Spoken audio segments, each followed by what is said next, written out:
Okay.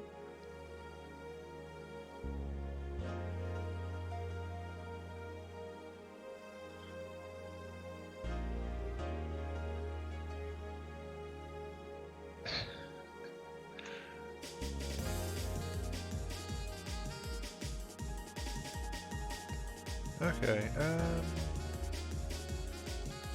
just about done. Just need to do the whole sound check and we'll be good to go. With building the Rexarius, part 5.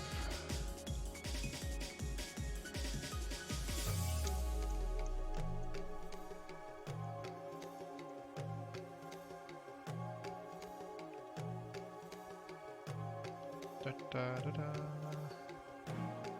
Da, da, da, da, da. Just need to do the sound check, of course, just to make sure.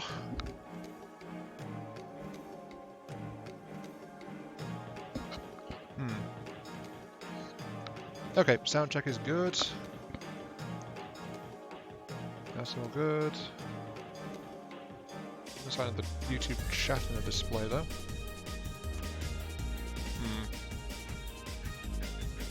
Oh, nope, there it is. Okay. Chat seems to be a bit delayed, but we do have a thing. Excellent. Okay, right. So, I'm just going to put out the things. Oh, hello there, Lollards. Yes, yo, morning to you as well.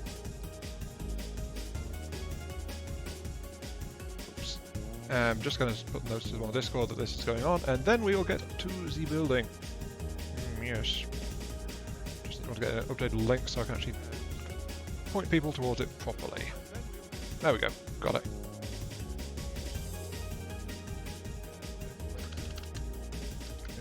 Working on the Rexarius trade notes for a bit more. Part 5.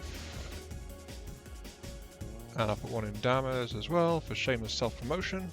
I do like that channel name. Posted. Beep.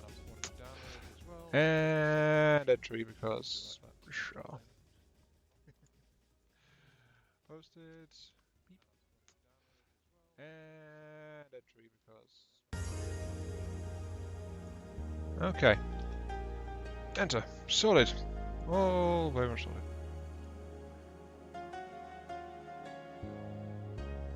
Man, I'm rare to meet by now. Yeah, I've, actually, Lauren, it's only been 2 minutes because I was doing final checks and getting the, final stuff sorted out. The stream's been live for 2 minutes, but let's be honest, I never do anything in the first couple of minutes because I'm just checking to make sure everything's working okay. But yes, welcome to the stream. But yeah, Lord says I'm rare to meet by now. I am pretty rare to meet sometimes. Because sometimes I just stick in offline mode for a while.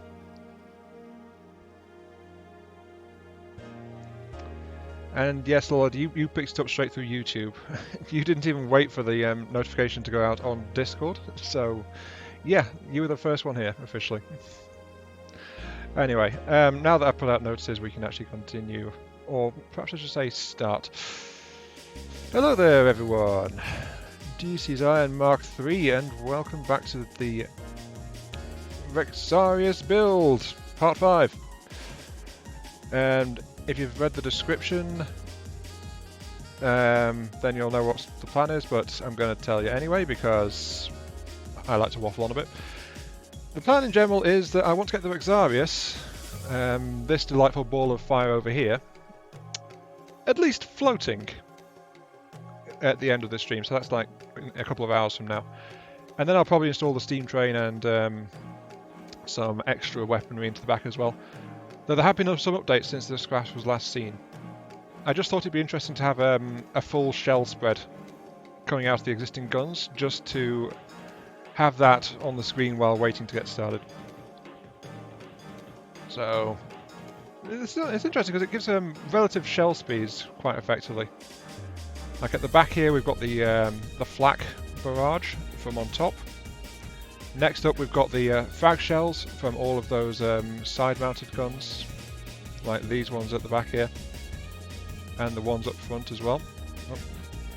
Oh yeah, the very last thing to go is a cruise missile, of course. Next up in the barrage of shells is the disruptor shells, actually, I think. Let's see, what are you? You are... I'm not actually sure what you are. You're a HE frag, aren't you?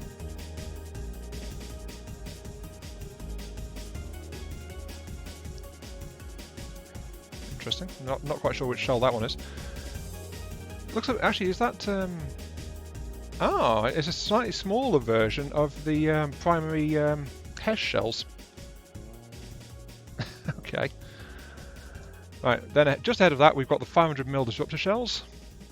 I'm still not going to have that many of those, honestly. But then ahead of that we've got the HE frags, and there was a... There it is, a slightly smaller disruptor shell, just merging in behind. Then we've got the primary anti-armor shells, which are very tightly clustered at this distance. Look how close those shells are, they're all overlapping. That's going to give someone a bad time. Then in the lead there is a small sabot shell, and right at the front is the heavy sabot shell. I think that's the 500mm one. Could you remind me what final cost I'm aiming for with this build? Somewhere around the 1.3 to 1.4 million mark, not counting loaded resources and ammunition and such. So total build cost for the actual ship itself. And then after that, stocking it is going to be the problem of whoever tries to run this thing. Let's set the time speed up to 1.1 and unpause it just to see what happens to this lovely target we've got.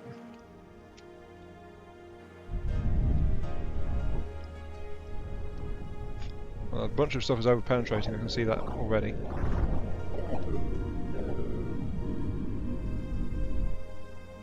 Did any of the missiles actually launch?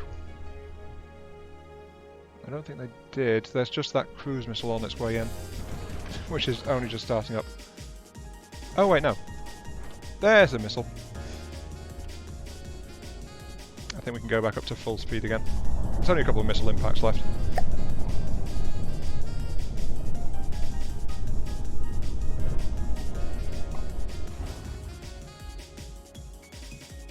Okay. And splat. And it's dead. Hello there, Ono. Welcome to the stream to you. And how's progress? Going pretty well, I think. I mean, it's looking dangerously close to actually having a bit of a boat here at the moment. Let's just check and make sure that nothing's damaged. Because one thing it's not got yet is it's not got arc restrictions on any of its weapons, so that can lead to a few issues. There's also the weird thing a few updates ago where, well, relatively recently, where they just changed the angle on those rails. I need to fix that as well. Why are comments in red? That's just the colour of people's names. I think I can change that.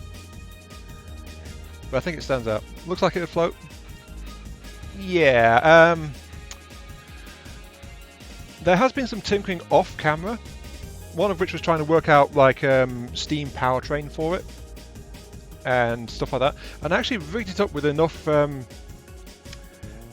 propeller thrust to actually have it floating. That was interesting, and it was actually okay, though sadly it was so much that it's not going to rely on that really. It's going to rely on its own buoyancy more than anything else. Though other things added are, I've actually gone back here. So at the end of last stream we actually wound up just cutting off here behind this main castle bit. So all of these extra silos and things in the back here have been added in off screen along with this turret. And this has been added in, this massive ammo pack, but that's only for testing purposes. It is going to get taken out because it's only attached by a single piece of wood down here. So that's just to give the weapons some ammunition. This has also been added. It's a AI with enough processing to drive the entire system. But that's, again, just a temporary thing for testing purposes and all that jazz. Just so everything's working when I need it to. The other main thing I've done is I've actually restructured the missile silo for those cruise missiles we saw at the frontier. So it's still 10 tubes, so I've spaced them a bit. The armor needs to be worked in, but they are now remote guided treble frag things. They're not actually that powerful for their size and cost, only 3 warheads, along with any direct kinetic impact, but they've got range, they've got accuracy, and they've got some endurance as well, 17,400 hit points each. So they're going to handle pretty well, all told. But they're more of an agile cruise missile rather than a damaging one. Any new APS shell meta? You don't know? I don't believe so. I think all the shells are actually about the same, honestly. Unless you've come across things like the HP frag or HPHE versions. I think that's somewhat more recent, but I'm not too sure about that one. Though there is planned armor changes to make Hesh a bit less effective. So that's something that you might not know about, Ona. Okay, and the last thing is a test weapon that I've not actually installed anywhere yet because, as I said, it's in testing. But I wanted to ask the stream before properly starting to use it. This thing here is a small missile system, but it's actually got like a 2.7, 2.8 kilometer range. Just so that's what this thing does. It's a long-range bombardment system with small missiles, and it's at 2.8 kilometers. It's actually pretty nasty. I'll give you a quick demo of how it works, though. Let's get over here. So I've got a 16-tube launcher.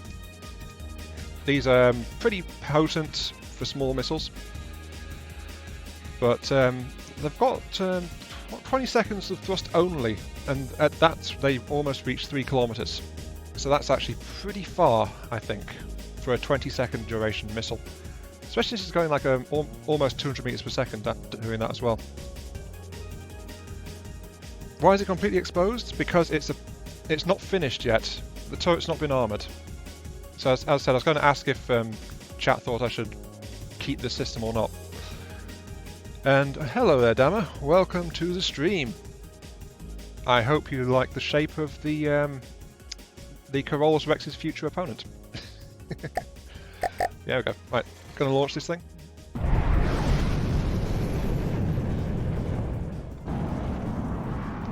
So yeah, it launches purely on the ballistics, and then the thruster kicks in 5 seconds later, and then it's got 15-second cruise, which against a surface target, as I said, is like about 2.8 kilometer distance. Though more reliably, it's going to be like a 2.6-ish. Though this one going upwards actually at 3 kilometers. So there is that.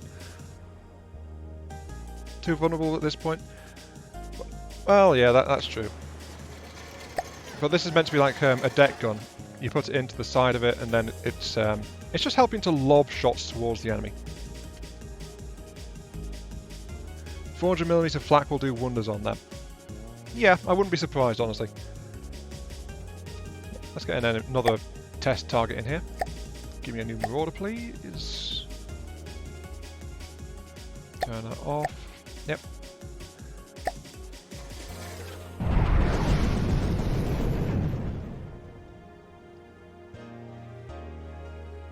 But yeah, I've realised that this craft actually has a very nasty anti-defense laser trait going for it, which I'm going to call the DACA principle.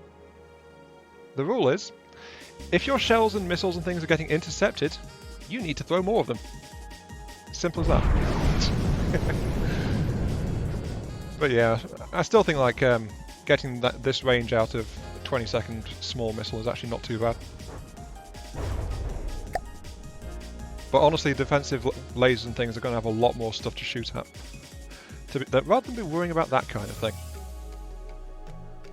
At least that's the theory anyway.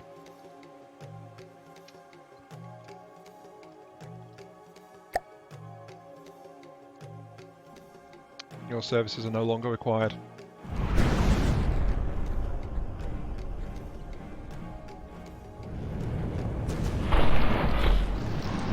Is it dead? It's got to be dead by now, right?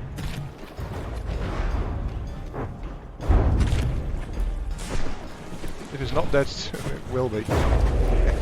Oh, big missiles coming through.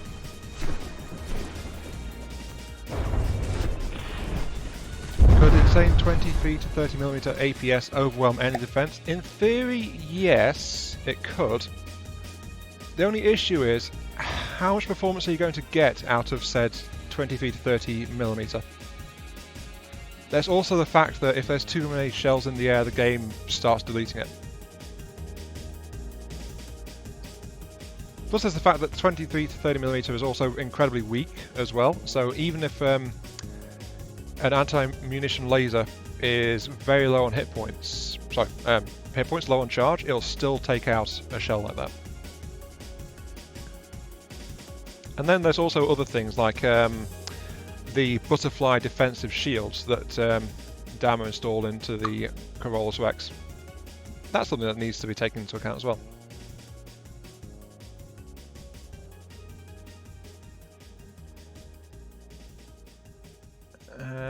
Let's... Yep. Yes, I know. I'm stripping out some turrets, which is slightly worrying, but there's the fact that I need to modify them a bit further before I fully finish installing them. The game can remember 500 shells at once. Actually, oh no, that's increased. I think it's like a couple of thousand at once by default at the moment. EMP head on each will hinder enemy shields. Nothing else needed actually. I don't know. Do plain EM actually do anything to shields?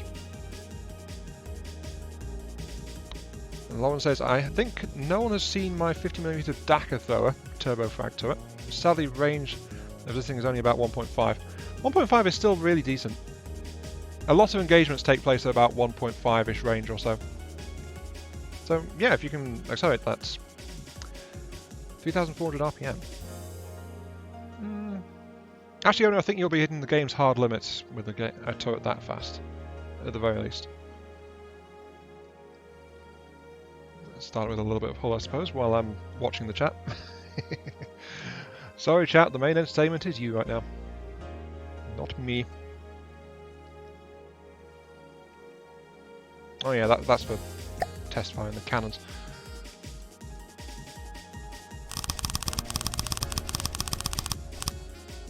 And I'm thinking that this thing will just lift up like that. Okay.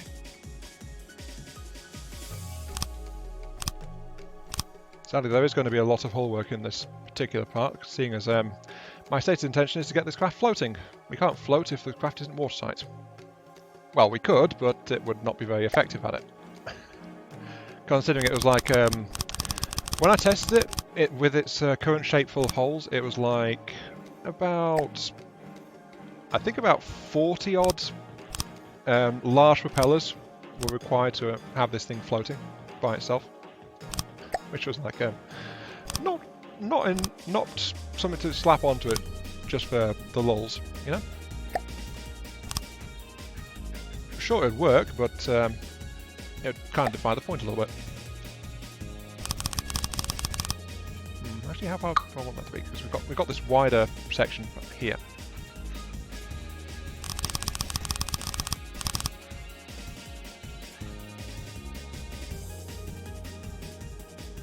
Please drag the comments window 10 pixels up. Ooh.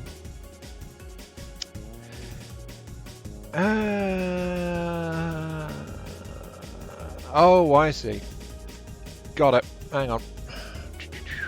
Where's scene settings? Not recent events. I want to configure my scene, please. This is to find the right button. Come on, OBS, work with me. No, that's not it.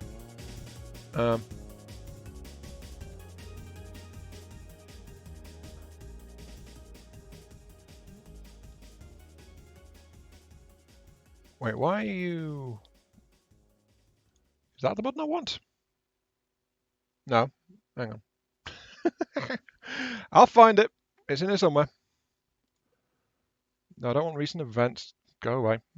I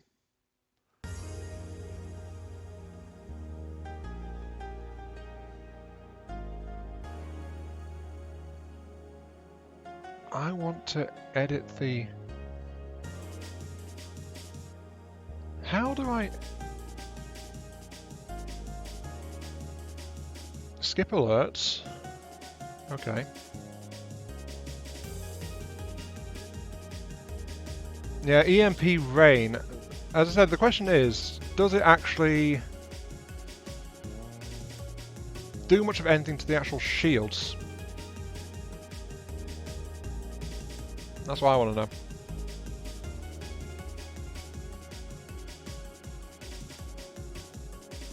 Also, why can't I find this thing I'm looking for?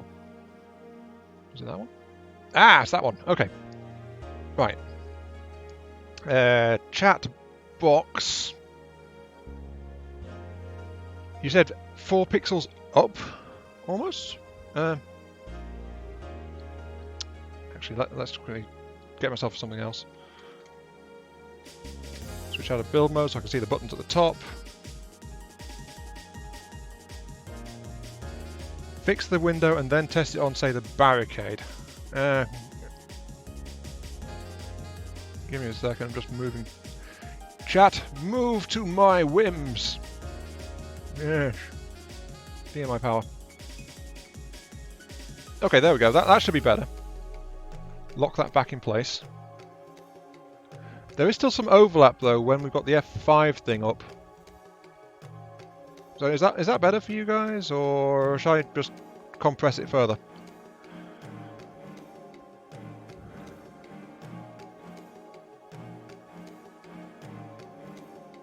When I've got F5 up, for that, shorten it a bit. Okay, yeah, okay. Yeah, I thought that was what you were on about. I want to do... Problem is if I shorten it. A shorten like that, it's harder to read it though, isn't it? You see that, I'll make it smaller. Actually, heck, what if I move you...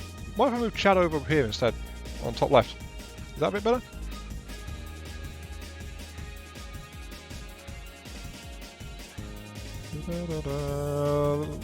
There we go, how's that?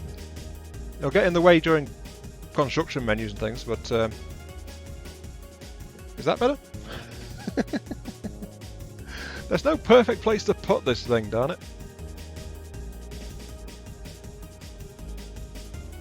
And yes, chat should be under those icons so it doesn't be obstructive. Yeah, then the issue is just like, I can't seem to get this chat. Yeah, but as I said, the problem with that is there is sometimes a system message up there, like weapon failsafe holding fire and stuff. That will be blocked when I'm in construction mode a bit. Let's switch. Yeah, see? When I'm in build mode, now that bit is what's in use rather than what's happening top right. So there's no good place to put it unless I put it like here or something. There's no way to win this.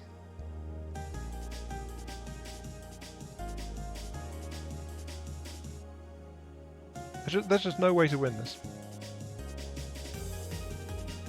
Text from white to blue, so that's not... Wait, blue? I think there's an option for that, hang on. No, that's not it.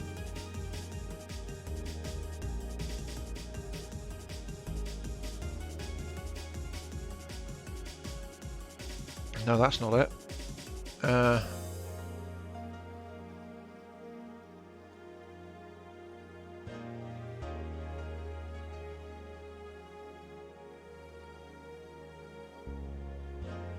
You can hide all left hints right? I don't know what you're on about there. Oh, that was the wrong button I was pressing. Open source properties. Ah, I found some more of the options there. Okay.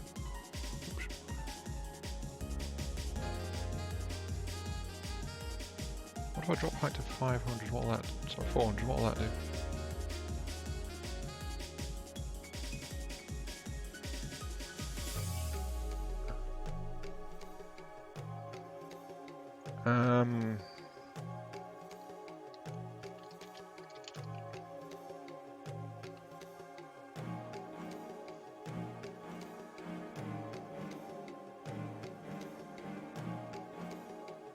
On left corner is oh no, you can't hide those as far as I know, but they are very short-lived though.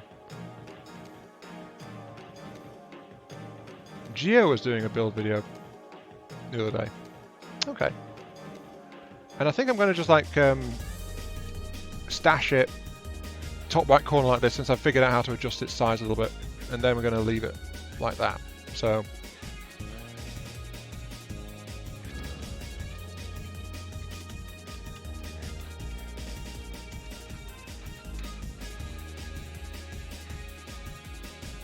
Oh, Geo did his first stream.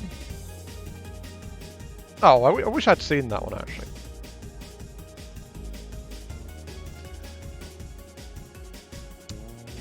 I mean, watching your first few streams, Dan, is what got me to try starting to stream again. So, technically, the fact I'm doing streams at all is now your fault.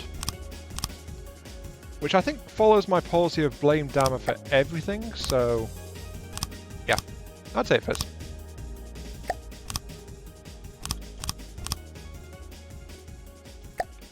It's all Damadoc's fault.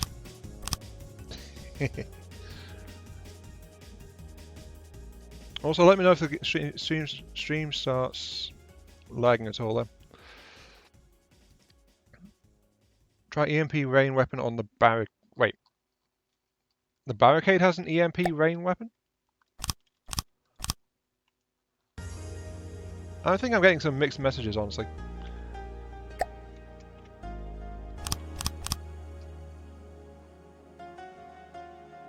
Do I want that to be...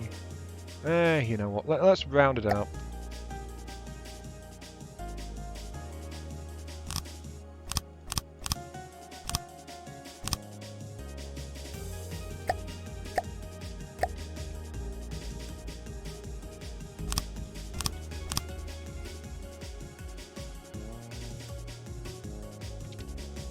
And then we'll just slope it down the front here.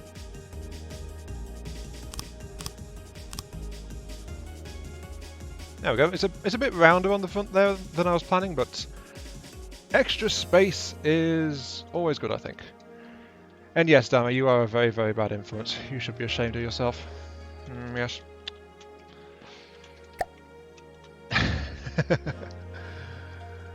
A lot of my recent woes I can trace back to Dama.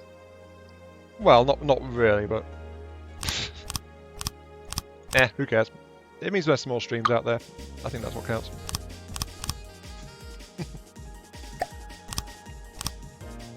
I'm still kind of looking forward to seeing how this thing shapes up against the Corollas Rex, though. I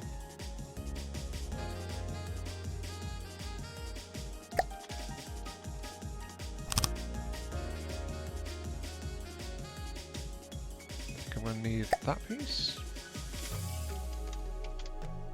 Yeah, like that. Okay. Well, if I lower the resolution a bit, will it help with the... build an EMP rain and test it on heavy AMS defense of the barricade. Oh, I get it.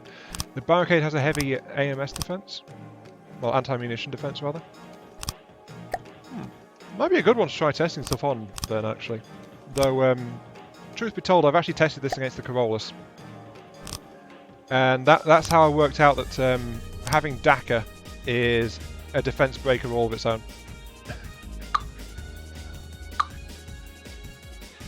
Seeing as there was enough firepower being thrown around with the existing guns for this thing to actually overpower the defensive laser systems of the Corollas Rex. Within a pretty short time frame as well, honestly. So, you know, I'm quite happy with that. Now I must stress once again that this craft is not being designed to directly counter the Corollas Rex. That is definitely a fact, that. Yes, definitely a fact. You may or may not believe it, but that is a fact. This craft is not intended to to directly fight a Corollas Rex. Now, how much you're going to believe me on that one, I honestly do not know.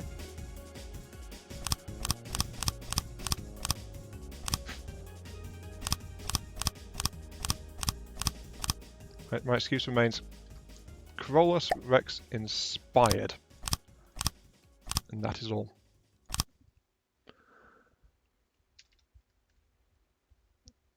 And admittedly, just as I was waffling on about that one, Lauren actually asked, what is it supposed to fight?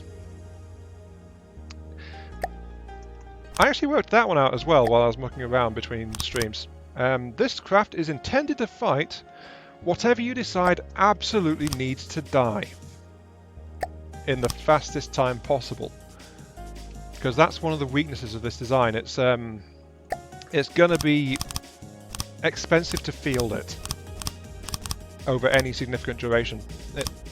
Mainly because of its steam powertrain, in all honesty. But it's going to be resource intensive to operate this thing. While it's around, it'll do a lot of damage, and it'll throw around staggering amounts of firepower. But resupplying it between operations, though, is going to be a lot of fun, quite honestly. Oh, you want to die, Lauren? You don't want to say that, really. Oops. Keep on going. But yeah, it's for anyone that any craft you don't want to be around for very much longer.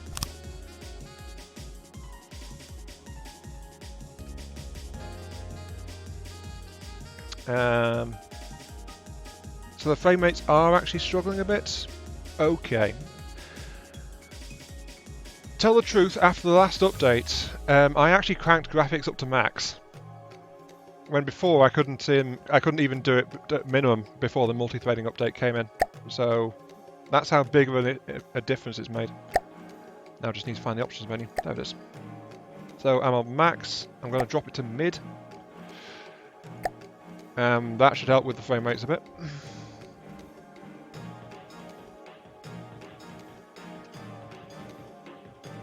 There we go.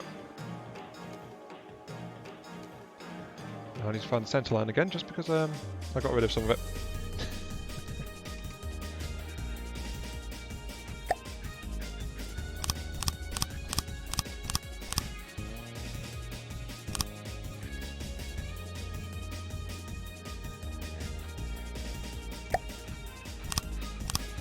Of course, another issue with getting this thing floating is I'm going to have to work out internal compartments, aren't I?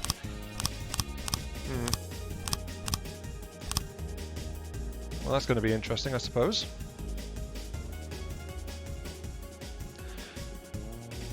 Oh, you got a new ship in the works, damn, a battle cruiser?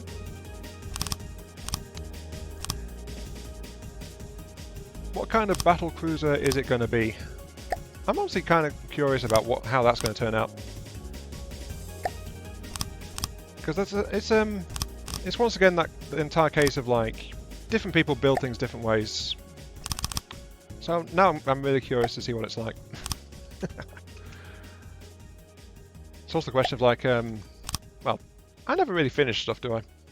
Let's be honest.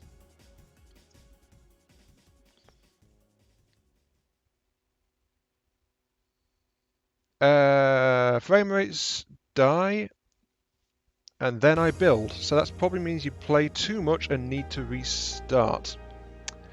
Hello, Dan Tucker. Welcome to the stream.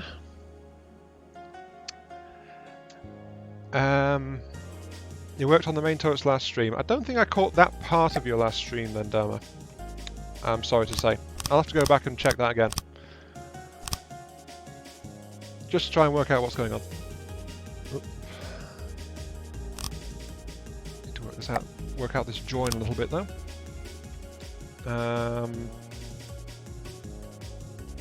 this entire section spreads out a little bit since I want to maintain the entire thing. Okay, so it comes to there. I'm going to work within the shape of the craft. Right. Whoops.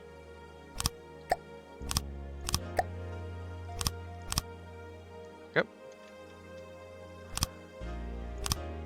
Still, I do like how this kind of armor sculpting effect goes on with the craft, though, because it's kind of shaping up very nicely, I think. Or at least I like it. It looks like it looks. It looks like itself. Well, it's like the front armor plating is just like weaving together rather than like, you know, just being a flat metal plate. But unfortunately, I have to watch later doing the dad thing. Oh. Okay then, Dan. Good luck, and I hope you enjoy it when you get around to watching it later. Admittedly, there's going to be like a lot of hull shaping in this. Just trying to get this thing seaworthy.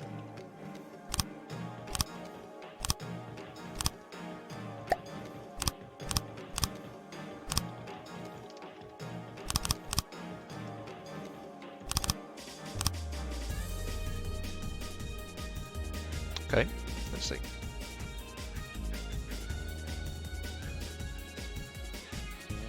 To reiterate that oh, go away, phone. To reiterate, that massive chunk of ammo in the front is not sticking around. Because if it did, there would be no armor protection, and any kind of shell could punch through the armor there and just torch the entire lot. Though it was very handy for getting a grip on how much ammo to really try to pack into this thing. And it looks like a few 100,000 ammo, honestly, to get everything running. Is that a lot? I don't really know. Is it doable?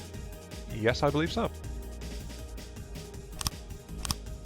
Plus there's the fact that the more ammo I put in, the better the craft can supply itself as well, since it'll just generate more ammo as time goes on.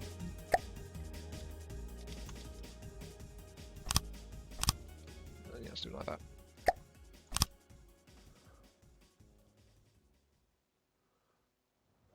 Oops.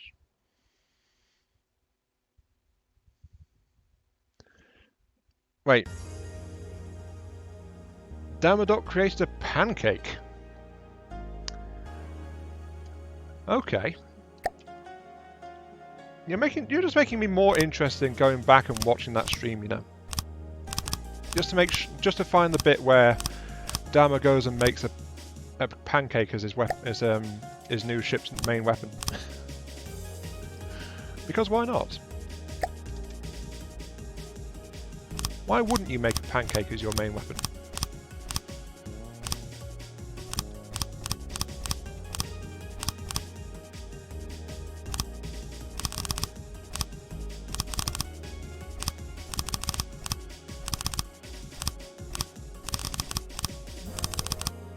Da, da, da, da, da. There's the last one here. Yep, then we're back onto the outer hull. Oh yeah, them lines look good. I like those. To get around some of the armor plating later on, though, there is some parts of the upper hull will have to bulge out a little bit. And this is honestly going to be some of the weakest parts in the actual armor plating system. Just because it's going to be this, then a layer of heavy armor. So it's only 2 meters thick, heavy armor and metal. So if you want a weak point to aim for, it's actually going to be right here in front of the Citadel. Because that's where the armor's thinnest. And you'll knock out a weapon to boot. But hey, that's my own fault though, because I don't want to make it any thicker in that area.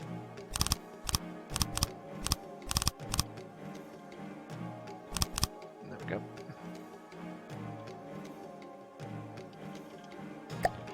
Well, actually, yeah, it's my fault because I don't want to make it thicker. It's also my fault because I don't want to remove the weapon that I've just added in there as well.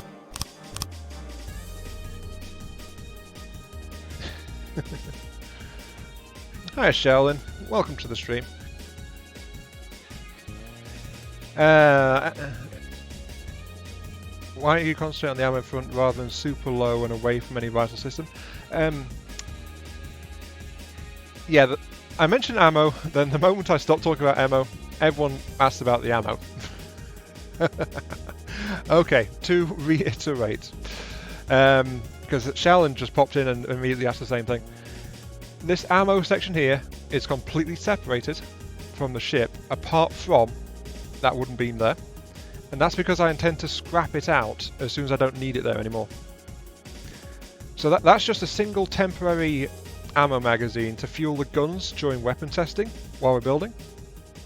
And then it's going to get separated out and actually properly reinforced as the design gets closer to being finished. So no, the nose of the ship isn't going to blow up as soon as you sneeze in its general direction. Even though most of my designs do that anyway.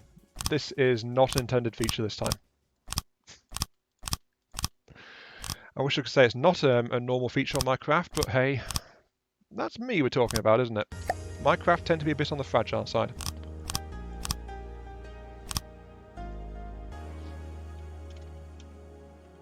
Oops, no, that's... Oh, actually we need that... Okay, to match the curvings we need this part to invert a little bit. All about the looks.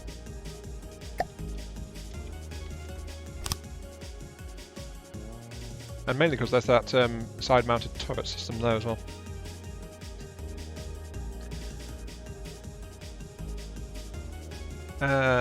Hey, no problem. No problem, Sheldon. It's a very important safety concern for the craft, especially since if you touched it off, it would lose all ammunition, which would not set it in good stead for the rest of the fight, let's be honest. So it's something that does need answering. And honestly, it's kind of nice that people are so concerned about it as well, because if I'm being an idiot, it's a good thing to be told. At least while you can still have a chance to correct it. Yep. But yeah, I think I'm going to be running like 2/3 of this ammo stash, split between at least 2 or 3 locations around the rest of the ship. Okay, I think I'm missing a few weapons. Lauren said thick, but as far as... Oops, that scrolled up a little bit. Hang on. Remember that there was a kinetic weapon? Yeah, the cannon itself, since the focus of the chat seems to be now on these guys, yes, these are sponsor-mounted kinetic... Well, actually they're frag cannons. They are not fake at all, they are fully functional. And in part 4 of the stream, I actually built them between parts 3 and 4, but I demonstrated them on stream and then built them in. So these guys are fully functional. And honestly, these little ball-shaped ones are identical to this 3-barreled one just on top here as well. It's just that this is the treble-barreled version, it's a little bit bigger, and it fires faster, and it fires 3 shells instead of 1. So this one is... Oh yeah, it's got better armor on it to boot as well, so... These guys have basically formed a close-in backup weapon system for if things are getting too close. It's all frag and stuff like that. And if I go up here, there's actually some on the sides of the superstructure as well. Just like worked on either side. But these guys have an effective range of like a kilometre or so before they get too inaccurate to really use.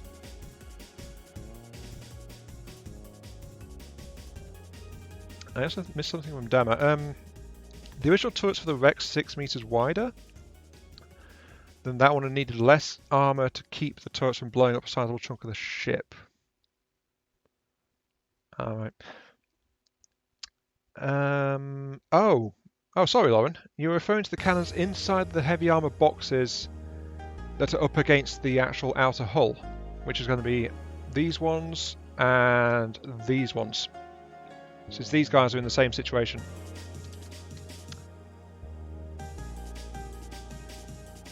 So yeah, this one is actually no. Actually, they're all disruptor turrets, I think. Yeah, they're rail turrets. Wait, what are these? I think this one's a disruptor turret. This one's a 500 meter. Yeah. Sorry. Oh dear. Right. All those turrets in the sides are actually disruptor turrets. It's just we've got the 250 version here. This one. And this one's a 500mm version. Which is why it's a much bigger one. I was forgetting for a moment, the smallest turret design I've got here, aside from those deck guns, is the 250mm disruptor. Sorry, not 250, 210. Oof. So yeah, those are 210 disruptors.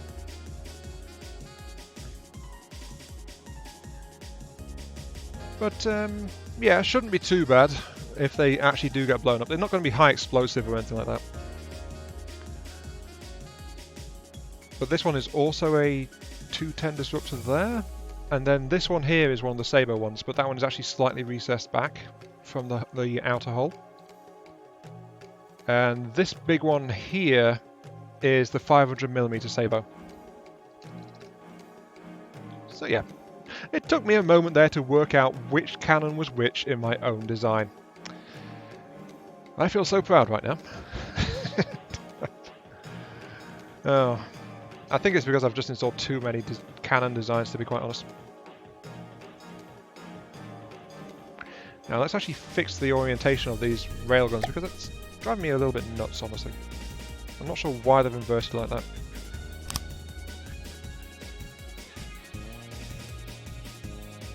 Okay, that's interesting.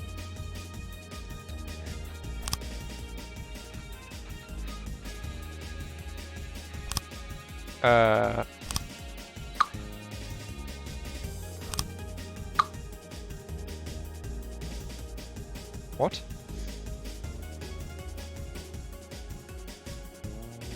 Does it depend on... Do these things actually now tie to the orientation of the primary emitter? Of all things. Let's install that and find out. No. Why are they down like that?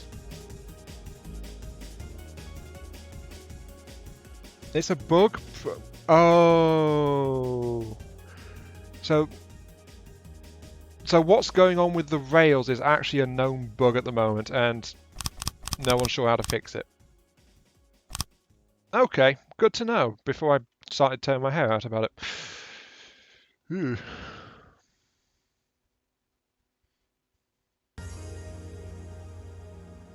Why not?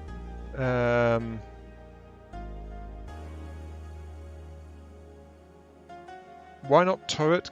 You can build a horizontal rotating turret inside of a fixed firing angle one.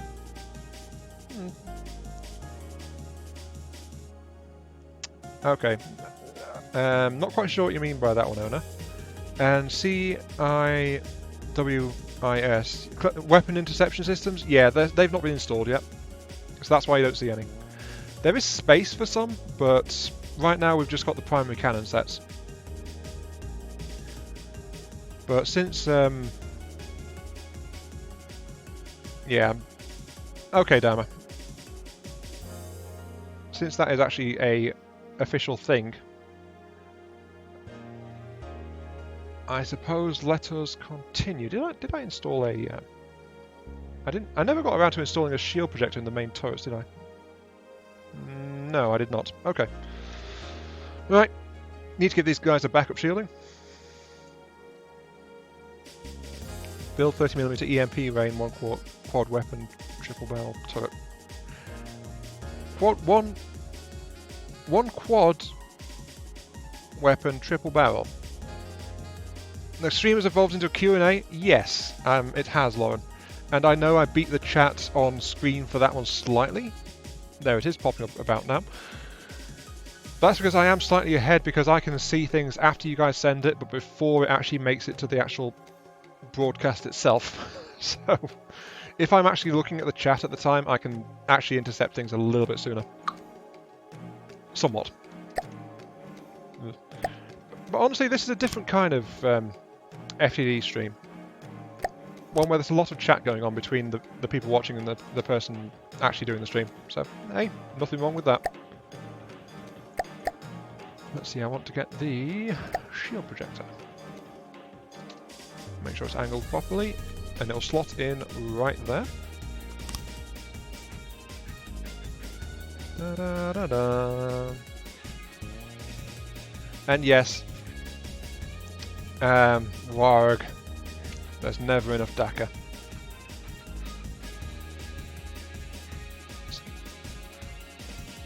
We've got one to get the range down.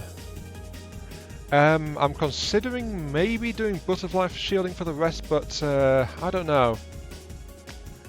I think I might not bother, and I think I'll just go for like dual layer. And stream is evolving. Yes, quick, kill it with fire. Iron Stream must never evolve. It will go to his big head and make him become unruly. Oh wait, that already happened. Never mind. Let's say 1.2 range. Increase the height. Let's say 9?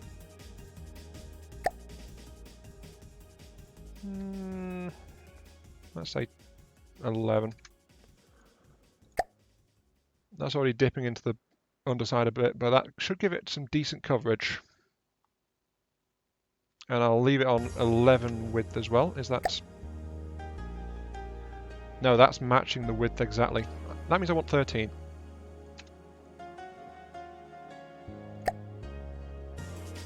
There we go.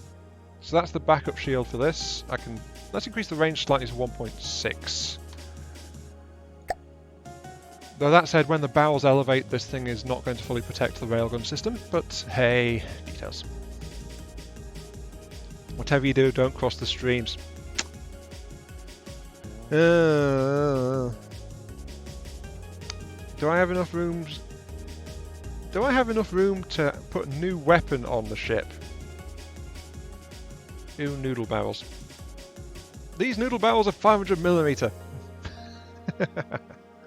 So they don't qualify as noodle barrels. If anything, the frag deck guns are noodle barrels. Let's get the alpha down to 0. And for the moment, I'll set you to 0 on that as well. But we know that you are there. So save a sub-object as... I'll save it as you.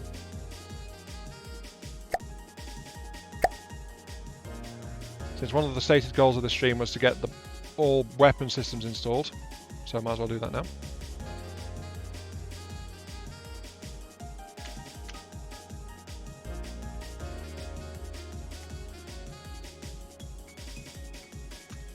Okay, that's those. And I did actually decide to go with just like treble. So that's why there's only 3 of these primary anti-armor HESH cannons. Though there is, of course, as you can see, the space for more of the other cannon types, especially around the rear section of the ship, for some strange reason. Not sure why. Had to make a Ghostbusters joke? Yeah, there's nothing wrong with the Ghostbusters joke. I'll be the first to admit that. Now let's see, let's copy out the save the sub-object. I'll save over this one because I don't want to use that one anymore. This is the 500mm Sabo. Okay, 500mm Sabo. Where am I going to put it? I've got a lot of things around here.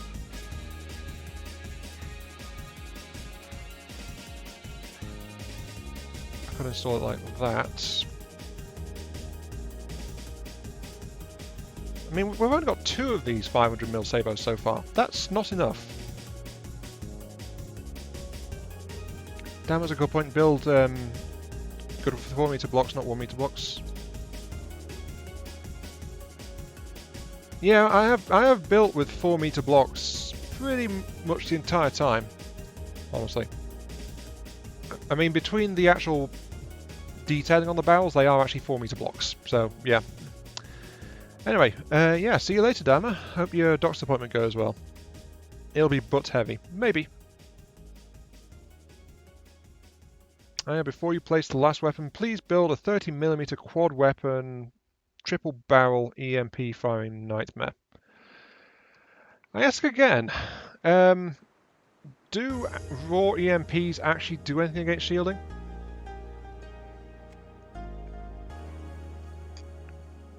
Because that's kind of... You said it was like a decent... it was okay against shielding. But I didn't know that they actually worked that way.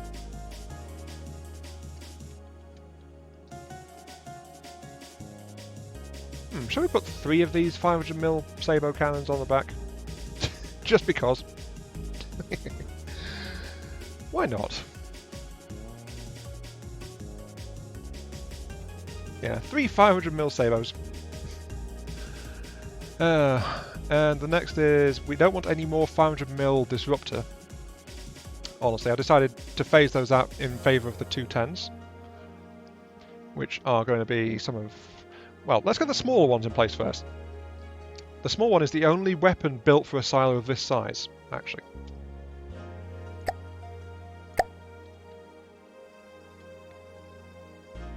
So that means it's the guaranteed one that's going to apply there. You explained it higher in the comments, but you don't know if it got changed or fixed.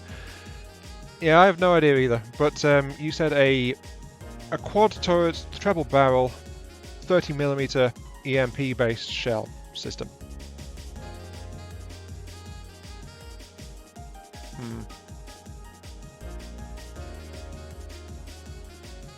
Give me a sec. Let me just lay in these turrets.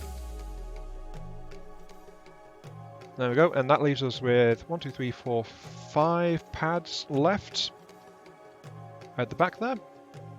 Yeah, 5. There's 5 regular-sized turret platforms left, just for that. Okay. Why so much DACA on the back? You chase the enemy with the front. This is true. Bugger off, you blooming phone.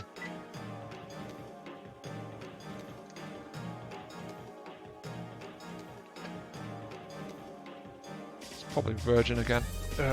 Okay. Why so much at the back? Well, have you seen the front of it? Honestly, the sides of this thing are bristling with guns. And try a Disruptor one also. It has bad accuracy, which is just what you need. The only problem is this craft is meant to engage craft of similar size, which is like a range of several kilometers. Let's see. I've got. What was the shape of these things? I will indulge you. Let me see. Let's get this. There we go. New vehicle.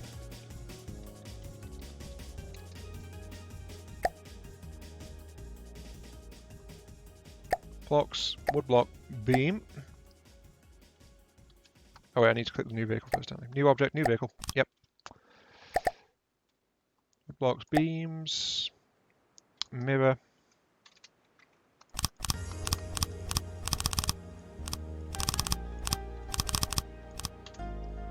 There we go, got us a raft. Okay, so a quad, kind of like the primary flak guns up here, though rigged with 30mm EMP trebles. That's gonna. Well, I think one of the more efficient ways to go about that would be belt fed, honestly. And if we're going belt fed, that's going to cause a few issues as well.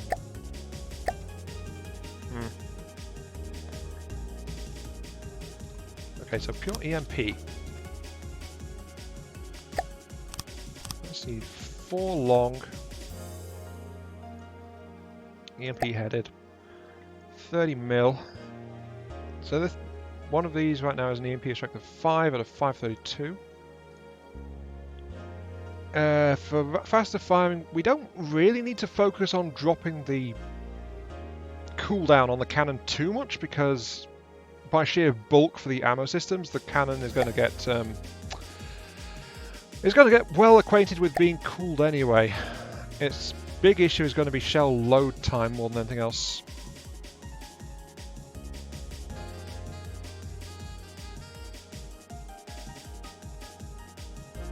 Probably for kinetics. Yeah, that's why this the Rexarius is getting an emphasis on the 210mm disruptors. Speaking of, if this was a disruptor shell, it would be something like this. EMP, disruptor, gunpowder, gunpowder. EMP strength is 1 per hit, so this is going to need... To burn out a shield, this is going to need a massive amount of hits.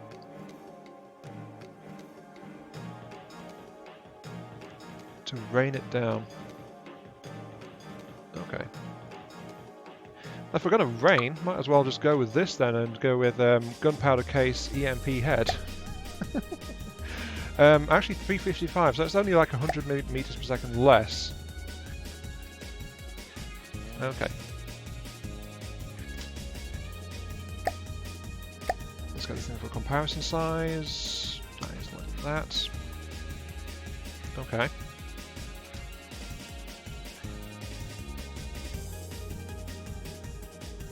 In fact, you know what? Yeah, but I'll build something of this size. However, it's going to be a bit thicker. Wait, which cannon is that? That's the small one. That's not the one I want to use. I was thinking of a different one. I was thinking of... Do I have it saved? I should do. It should be somewhere around...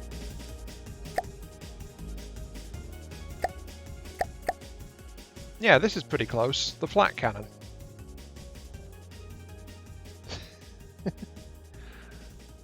Wait, what even is that? That's not the flat cannon. Is that the test flat cannon? I think it is. Okay. There we go. Yeah, something like this size.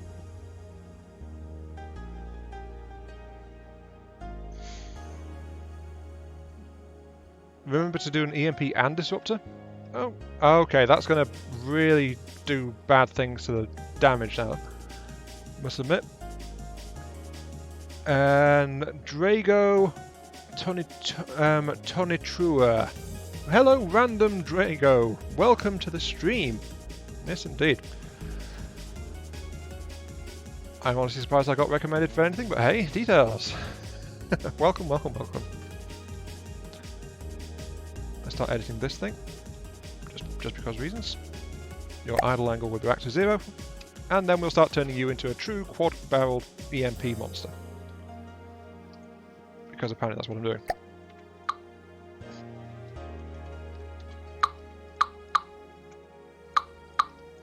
Right.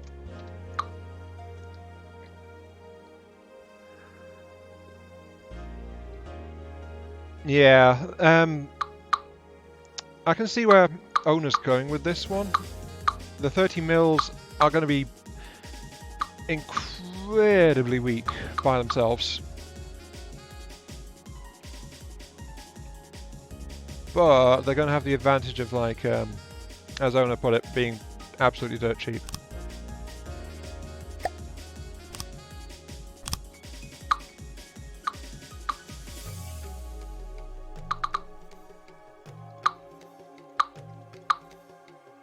Where's this thing even connected? There we go.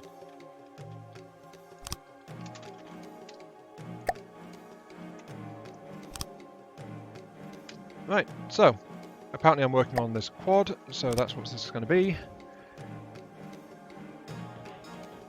Yeah, quantity is a quality all of its own. Don't always have Leviathans. No, that's why I'm not shaping it to... If I was going to make this a Leviathan turret, I'd have built it into the turret shape of these, the anti-armor Hesh cannons. But no, this is the size of the main secondaries, like this one here. So you'd probably see this on like cruisers or stuff like that.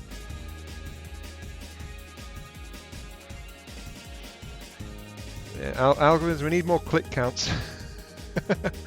I would honestly be shocked if that works, but hey, if you want to go ahead, go for it.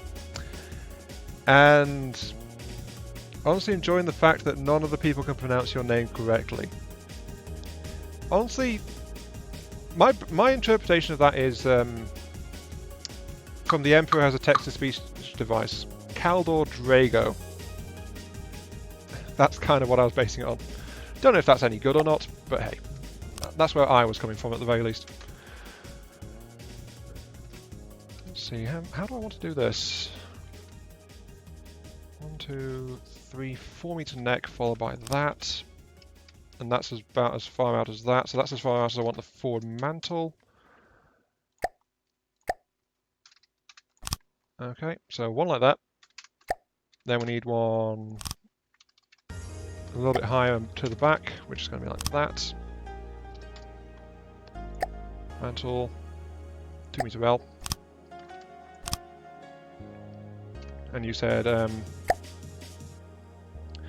treble barrel, 30 mil. That is way too far apart. Drop the accuracy down. 1.1, how does that look? Okay, that's better. Is that a Bismarck? I don't know, but it might sink like one. Okay, so I may be tinkering with something else now, but that's just because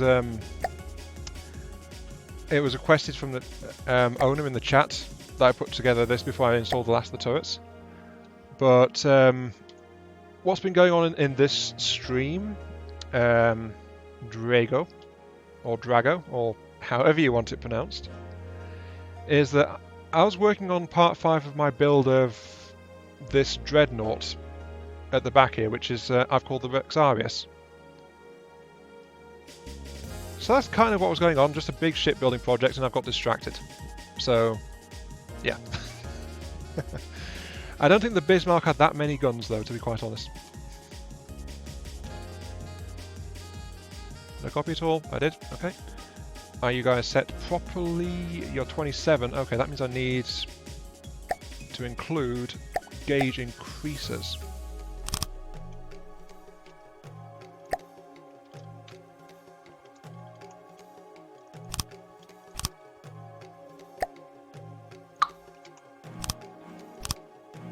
There we go, that's 1 gauge increaser each.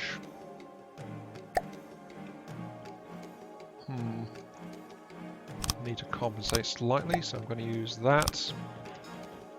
Followed by a cooler, which is like that, and then that's all balanced out now. So now I can just like run this all the way down to the bottom. Like so.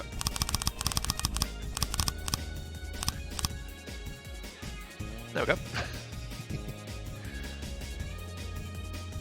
Second time you got my first name right. So is the second name Tonitrua? I'm not sure which part I should be putting emphasis on, honestly. Metal 2. There we go. That'll hold it while I tear out what's left of the railgun sections. There we go. Well, it would if I'd installed it on both sides, which I did not. There we go.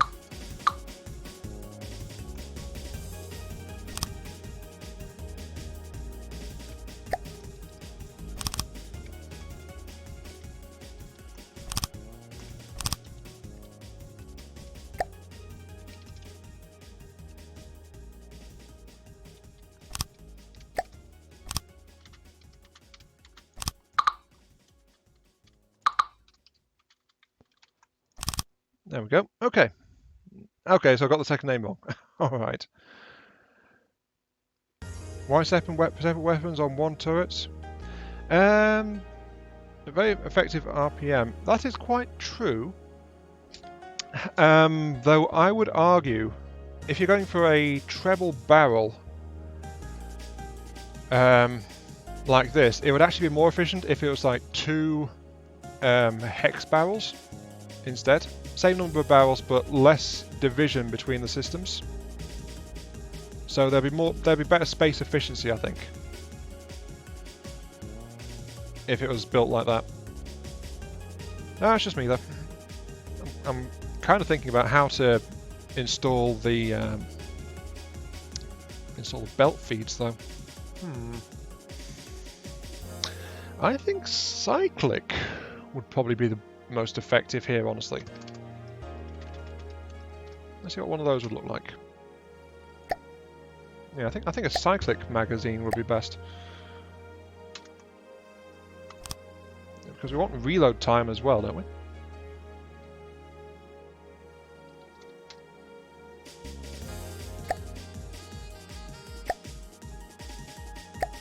And if we want the best reload time, then we need to have something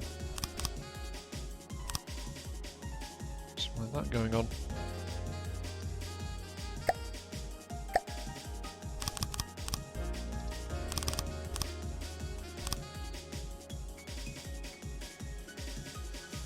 Yeah, I think something like that. Oof. Build a ship out of guns. Just guns. I've tried that in the past. They blew up for some reason. I blame the lack of armor myself, but yeah, I have tried such things before.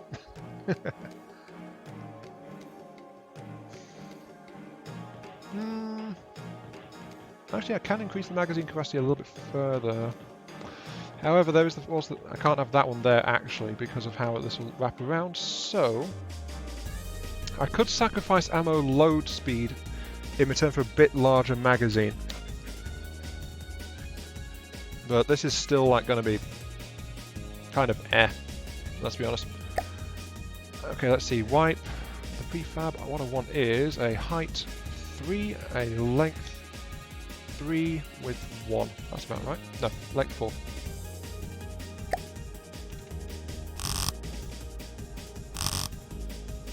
And then I can just wrap it around like this.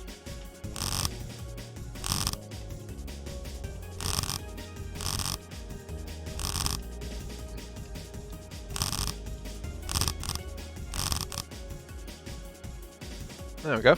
That fits pretty well.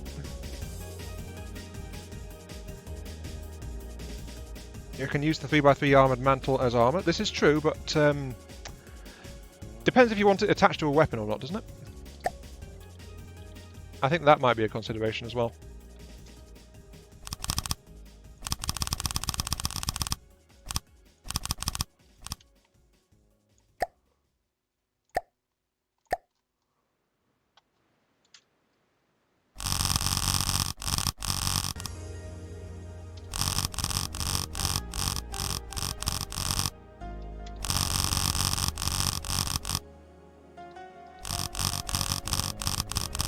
One input per thing. That's true, Lauren. Though having 2 per is what I try for because it's less ammo stored, but it also means that it reloads faster, so it's more sustained firepower. If that makes any sense. If a battle's going on, though, it'll take a lot longer for the weapon to come back up once it's depleted itself. So I don't know, like 2 is what I try to go for. Though if I have the space for it, I actually go slightly over that by having them on the ends as well. Must admit. Okay, that's all assigned. Good. I can increase the cooling slightly further, but I have no idea what the cooling is like at the moment. So this might be an abomination, it might not be. We're going to find out. What it does need, though, is barrels. Can't forget the barrels.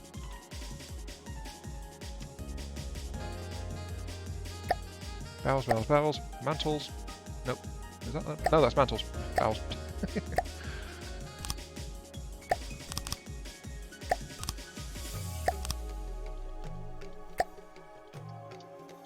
And of course I'm starting with a bore evac just because I want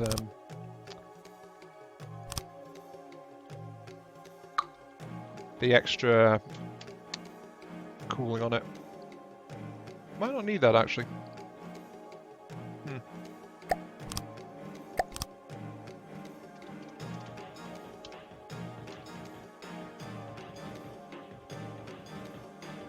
How many Mexicans does it take to change a light bulb? I have no idea. I'm not really that I'm not that good at spotting jokes or working them out.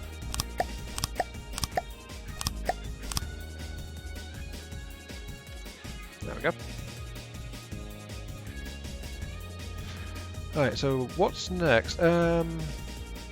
Game counts mantlets as weapons, that's true. Belt fed cannot input the shell into the firing piece quick enough. That is also true. That's one of the reasons why I've gone for a shorter shell. Though in fact I forgot to make it EMP disruptor like Ona was saying, so that's a slight issue. Autoloads the answer to very ridiculous RPMs. Only if you make them big enough. If overall size is an issue, belt feds are still very useful. At least that's how I've found them to be.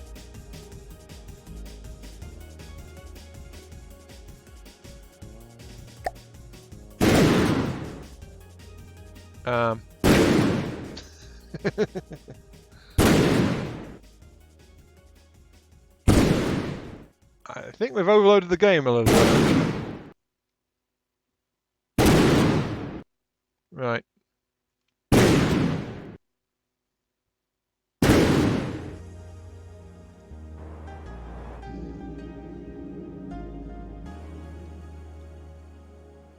Yeah, okay. I think we were trying so many, the game couldn't keep up. Seeing as we're going to see part of a stream going out down there, so yeah. That fired so many shells that the game just couldn't count them. So yeah, that means it's not a weapon I want to use, honestly. Oh dear. But yeah, cooldown per barrel was 0.04. Might as well do the calculation. 60 over 0.04 times 3 times 4. Yeah, okay. This weapon system had a peak fire rate of 18,000 shells per minute. A little bit more than From the Depths can handle, honestly. Right. Do I know Sabaton? Honestly, I do not. You'd be surprised how many names I don't know, to be honest.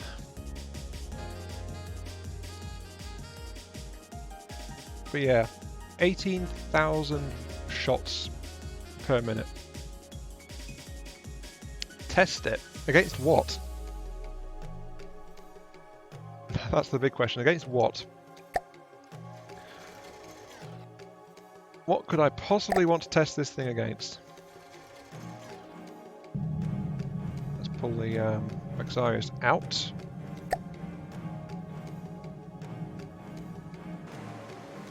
So there we go, Rexarius. You are safe from the EMP abomination that we've just put together. Now. I'll put you there. Now.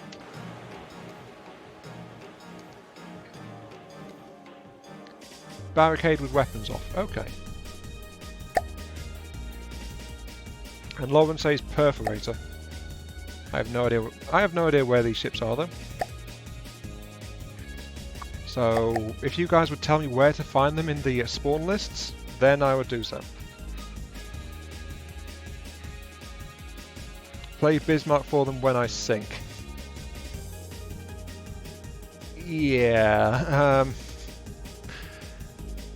When I sink, Drago, I think you already know how my ships tend to go when they get struck by something hard enough.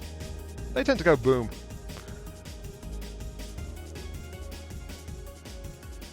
Perforator is white flare godly. Okay. And Ona says Onyx watch for the barricade. So I'm in the right place for the barricade at the very least. Barricade? Barricade, no. Is it down here? I must have gone past it. Stockade?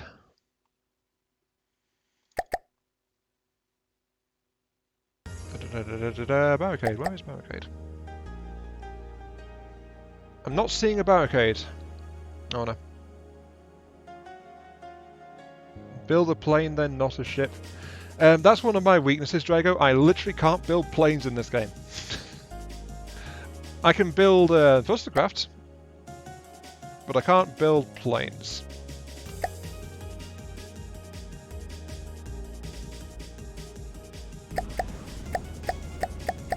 Stop.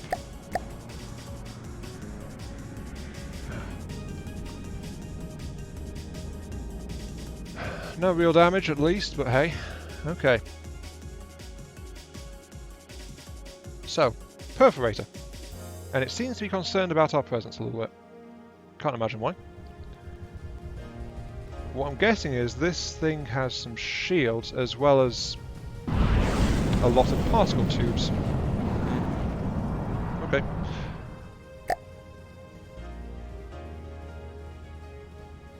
All class. What? I cycled through all the classes. Yeah, I can build hovercrafts. Oh.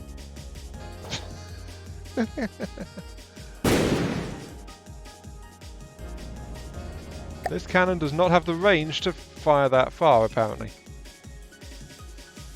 Oh dear.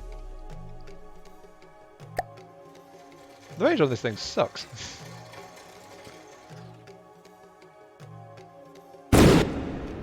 Oh, wait, no. Oh, yes. Oh.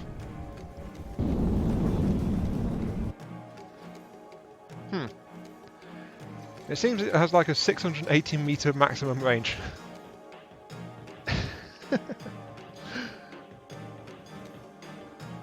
Regular expert godly. Yeah, I looked in all those, owner.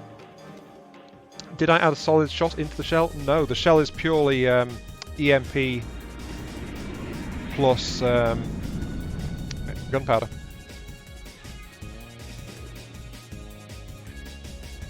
Yeah, the cannon doesn't know what to do with this.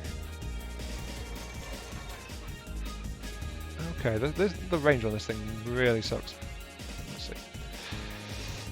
EMP strength 5, 355, effective range 149 meters. Hovercraft dreadnoughts, hovernauts. Yeah, actually, I have built something that might be called hovernaut in the past. Just like this really big hover vehicle with a massive central laser cannon kind of thing. But that was ages ago. At least 4 gunpowder to it. Okay, that will remove its 18,000 shell per minute rate of fire though, just so you know. Well, might as well, while we're doing this, might as well do what Ona said, which is disrupt EMP as well. So, disruptor EMP, quad gunpowder. Velocity 306, max range. Effective range is still 162 meters. Okay. Fine. Let's reload with this thing. We're going to lose our 0.04 second cooldown though.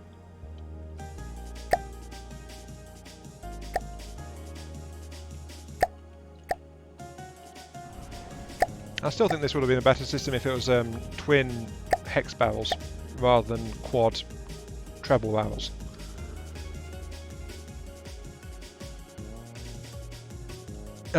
You said you want to build a Chinese wall. The Great Wall? That'll take a while, to be quite honest.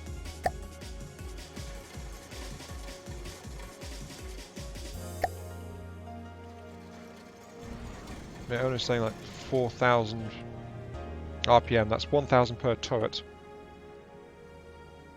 How are you loading? You are doing your best. I think you're loaded, aren't you? Yep, okay, you're loaded. Okay.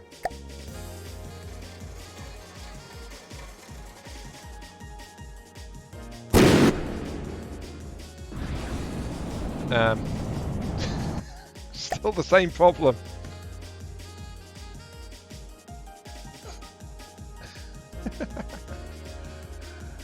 These shells are rubbish.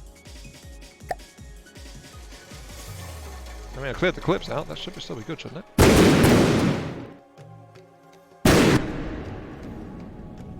Oh. Oh, there's a slight increase in range. Okay.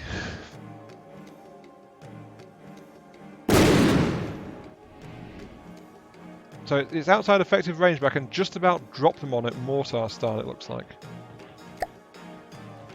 Unless... Is it set to low only? Yeah, it's set to low only. Set you to prefer low. Let's see if that makes a difference. That way you will try to lob shells to land high, if that's all you can do. No, still too far away for it.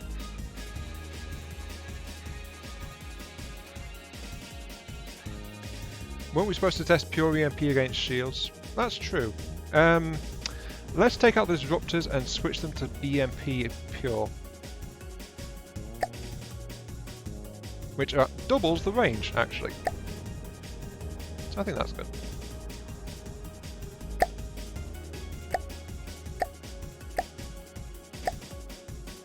Double the range means we should be able to actually shoot this thing. Though, I think after this test I'm going to get back to working on the Rexarius, quite honestly. Oops. Clear the clips on you, and clear the clips on you. There we go. Reloading pure EMP. Did they change the shells? Well, Owner, I think you're a little out of date, aren't you? So that's probably it. You're gonna go? Okay then, Drago. Thanks for dropping in, bud. And I hope you enjoyed what you saw. At least in the brief time you were here. May the ancients guide your path. That's a nice one, that, actually. I like that.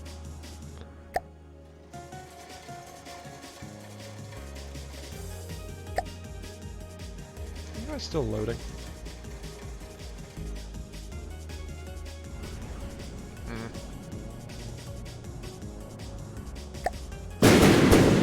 Nope, you are fully loaded. Okay.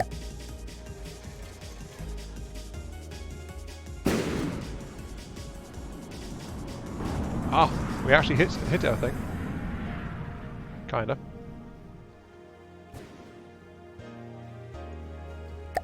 Yes, we can actually reach it now. That's an improvement.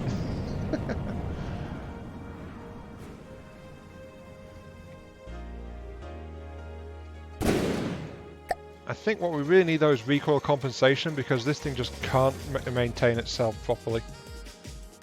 Advanced cannon. Recoil 8 meter. Just stop it from tipping over like that. There we go. Hopefully that'll be a bit better.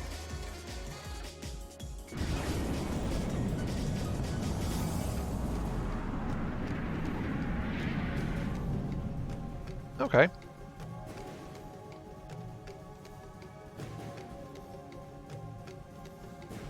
Well, we can see for a fact that the EMP shells are just harmlessly bouncing off the shields. It doesn't care about that at all. And then, when they get to the hull, they're just bouncing off that as well. So that was not very effective at all.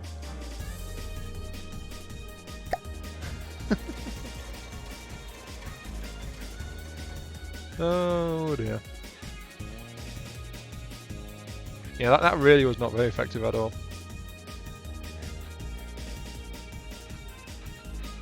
Yeah, the low speed means they're actually fairly good at piercing, but yeah, they were not. When they were hitting the shields, they were just bouncing without any effect. So that's not that's not of any real use to me, quite honest. By Lauren? No, it's Drago that's it's Drago that's left. Lauren's still here, as far as I know. Yeah, Drago, the guy that randomly turned up, that we've never seen before in one of my streams. Still, there he goes.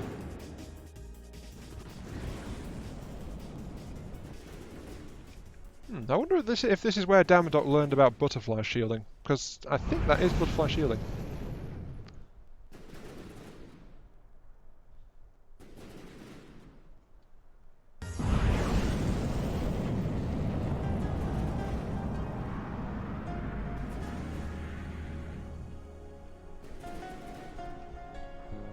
But yeah, that is doing... It's doing kinetic damage as it bounces, and that's about it. That's not much use at all. Let's bring the Rexarius back in. And deploy one of my disruptor turrets against it.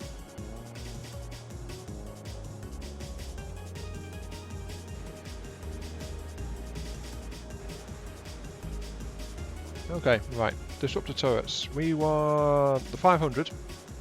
Let's grab a 500. Which means we want to be underneath here.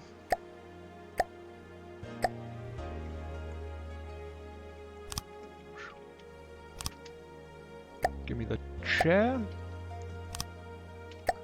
There we go. Right, we have control of a 500mm disruptor turret. I think this one will leave a bit more of a mark, to be honest.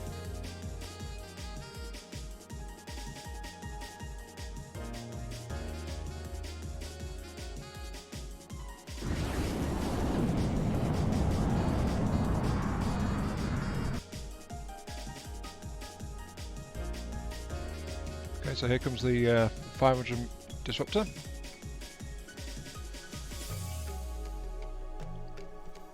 We'll slow it down and we'll see exactly what this thing will do.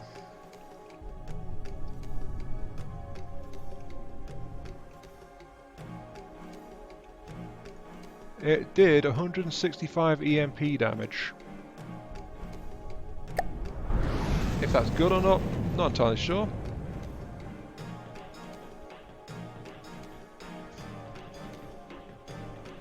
What we want to see is... Oh, I can see blocks floating. It is knocking out shields. Oop, there was an EMP pulse. And it's actually through the shields now, I think.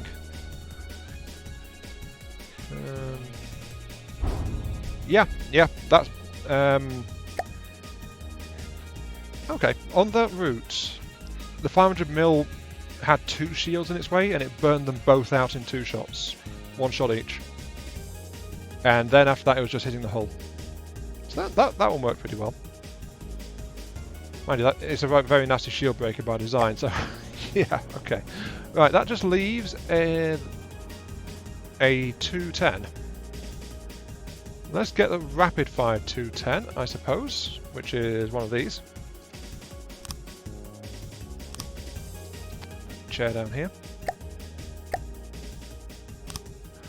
This is the one I'm using, of course, as the main armament for shield breaking on the Rexarius. And the reason for that is these 210s... I went over this when I first installed them, I think it was like 2 streams ago or so ago now. These 210s are like a quarter of the effect of the 500s, but the 500s can be detected when they're about 1,200 meters away from an enemy ship. So they can be picked up a very long way out. These 210s, a couple of hundred meters roughly. But they are also a good bit cheaper to be using as well.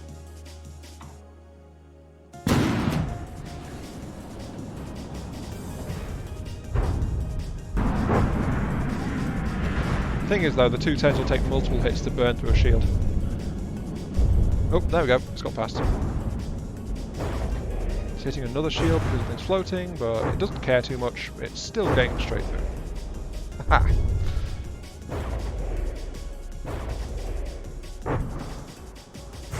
It's also a bit less inaccurate than the 500s as well, I must admit.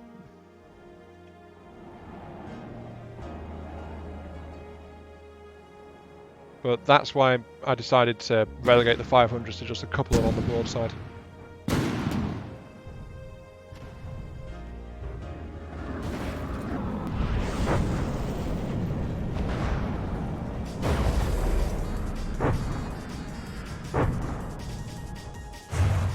Yeah, by themselves though, they're not doing much to the hull. Their EMP strength is not that great. But it's enough to burn shields out, which is the pure reason I've got them, quite honestly. Let's see.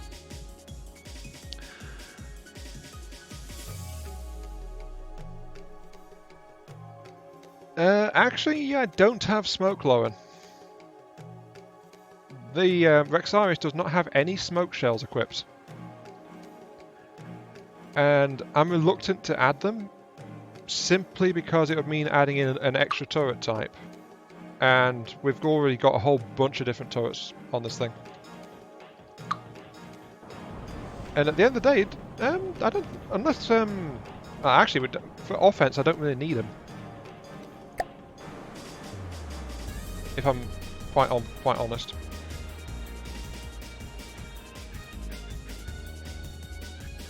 Yeah, I don't think it has HE in it. Why?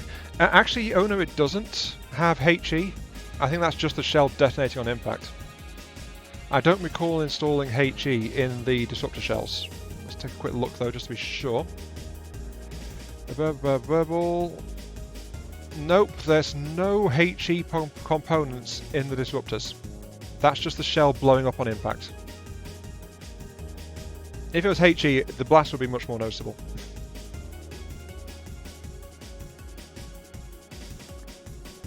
But yeah, let's see what it makes of this.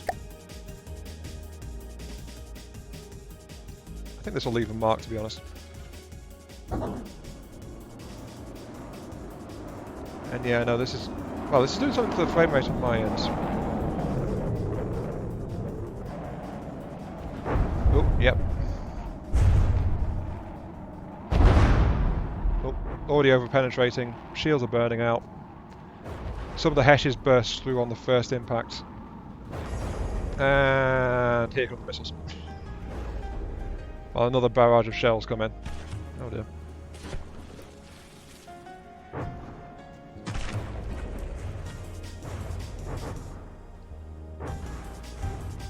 There's a cruise missile.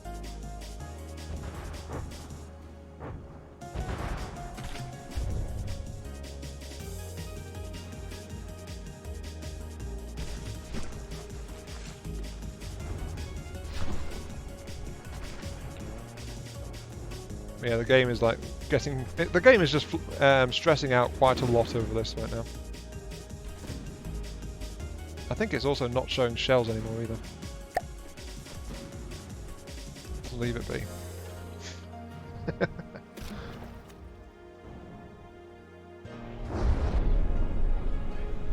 Yeah, let's have a look. Okay, yeah, the barrage... I don't think this particle cannon works anymore. Quite honestly. Yeah, those explosions when the disruptors were hitting the side of this were just an impact of the shell expiring. It wasn't actually explosive.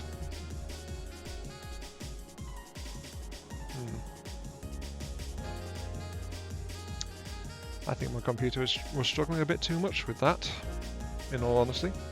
I think it switched to low resolution mode.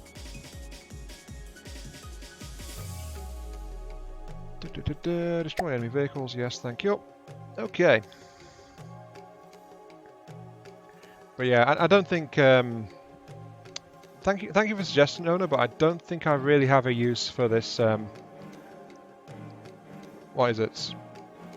What's the double hex? It's a dozen. Yeah, dozen turreted? DOS turret? I'm not sure what to say about that. But the one with a dozen barrels, I think is a bit too much, especially with all the other guns on it.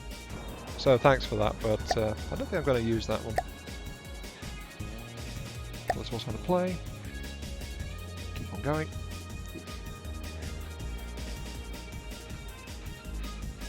Try against the Eyrie. Oh no, yeah, the Eyrie. I know which one the Eyrie is. Okay, the Eyrie. Sure. This stream has turned into just like random building and weapon testing, hasn't it? Right. We want its expert plus the gratifier call. Yes, it is. And there's an image of the last time I was using an Eyrie, or facing against an Eyrie. So yeah, that's the last intelligence picture I have of an Eyrie, with a relatively low-powered laser gouging its lower hull to pieces. So yeah. Turn off, turn off, turn off, turn off, stop. I think we're going to detonate from this though, because the Eyrie is pretty quick off the mark. Yep, there goes that forward magazine.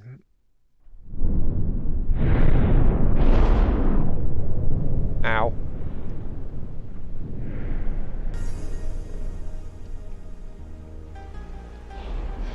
The Eyrie does like its explosive shells. Gotta wait for the game to speed back up again after that impact. But yeah, you can see what's going on at the front there though, with that massive magazine torching off. And that's the main issue with spawning in an Eyrie, it's just like, it's really, really quick on the draw to start shooting.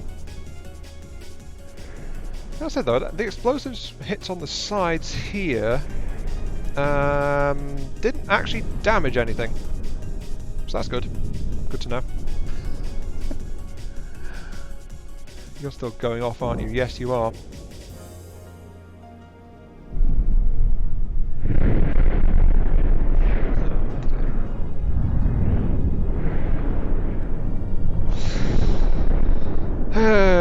Just gotta wait for that to finish, unfortunately. Right. Turn off big explosion slowdown? I like big explosions. Is there actually an option to do that? Performance? Environment? Craft?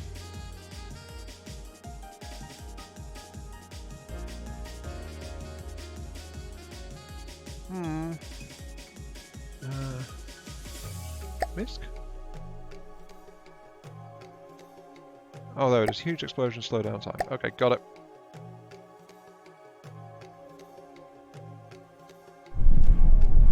The firestorm is slowly consuming my vehicle. Oh, there goes a big chunk that didn't actually detonate. Just despawn it. Okay. Rexarius, you're out of play, mate. Come on. But yeah, part of the slowdown was just like flat out the computer struggling to work with it. So this is why I don't tend to build craft on this scale, if I'm honest. Rexarius is back. There's a big chunk of... That's safe. Let's see, the missile launcher actually came through that without damage. Fair enough. Only some of the side hull was damaged, actually. The explosion didn't do that much. Strange. Now we just need to wait for the craft to rebuild itself, so...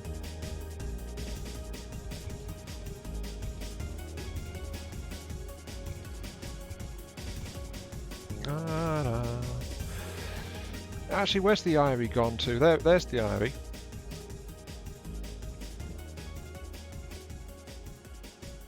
Honestly, we ate that salvo with barely any damage, but it's because it was only a single salvo anyway. So the only bad thing was when it got through here and torched off the ammunition stockpile. Live testing my theories about ammo cache safety. Yeah, the only issue with that one, Owner, is the fact that I didn't actually build these things to follow my theory of ammo cache safety in any way, shape or form. So, yeah. Besides which, that theory of ammo cache safety is purely about making the ammo caches not damage other things when they blow up. And the drawback is that they are bulky if they are protected in such a manner. There's also the fact that that is an absolutely massive stack of ammo crates that just blew up, so yeah. It's taking a bit to rebuild it all. We're at 22,200 blocks out of 23,800.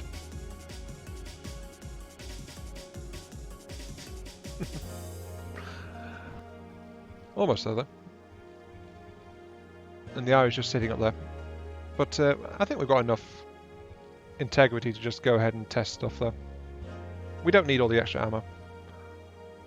Let's go ahead. Let's do this. 84 weapons on this thing.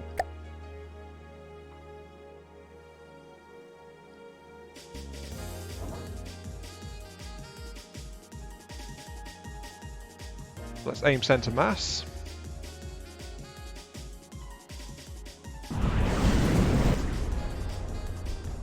And for some reason, the Irie's defense lasers are going after the cruise missile. Of all things. Oh my.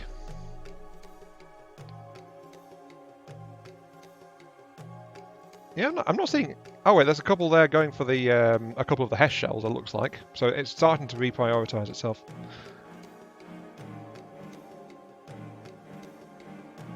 Yeah, that ammo cache is not permanent, as I was saying earlier. Hello existence, welcome to the stream. You normally build 35,000 plus block warships so you become one with the degraded mode. Yes, the degraded mode is quite useful, but it can be frustrating sometimes. Okay, so what's the Irie doing now? The Irie is still working on... Look where that laser's going. That laser is going straight for the 500mm disruptors, which are buried here in the middle of this massive explosion. So yeah, okay. If nothing else, the Rexarius lights up like a Christmas tree when it actually starts firing. So there is that. But yeah, the Irie's laser defenses are not stopping any of this, really. They didn't even shoot down that cruise missile that they were shooting at earlier, because it's that one. That's still the first cruise missile, and it's intact. Screenshot the massive explosion of fire.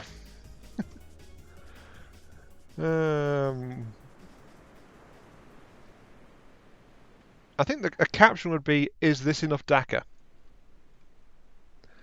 Though unfortunately the screenshot would be spoiled somewhat by the fact that the ship is mostly missing a hull at this point. Anyway, let's let the Irie actually see what's going on. Shield, shield, shield, shield, boom, shield. More impacts, oh. Shield, shields are gone. There's some more shielding further in, which are getting some hits. Next volley's coming in. Nope, frag warheads are detonating on impacts. Oh, here comes another barrage. Oh dear. There's a lot of debris. Oh, here comes missiles now. Shells are over-penetrating. There is a massive hole straight through the Irie now. From the gun's perspective.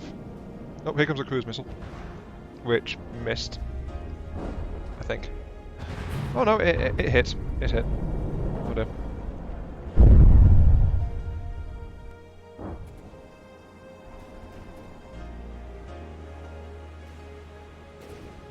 I can see the shells. The shell trails are gone though, so yeah, this is degraded mode.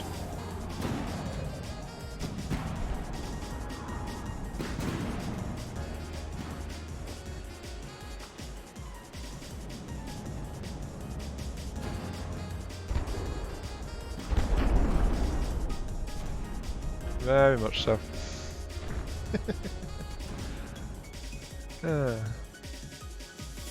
So the Rexarius if I fire like 2 salvos from it, it forces my computer into the grading mode. Good to know. Oh, look at the Ivy though. That is not looking too healthy. Oh, there goes a cruise missile.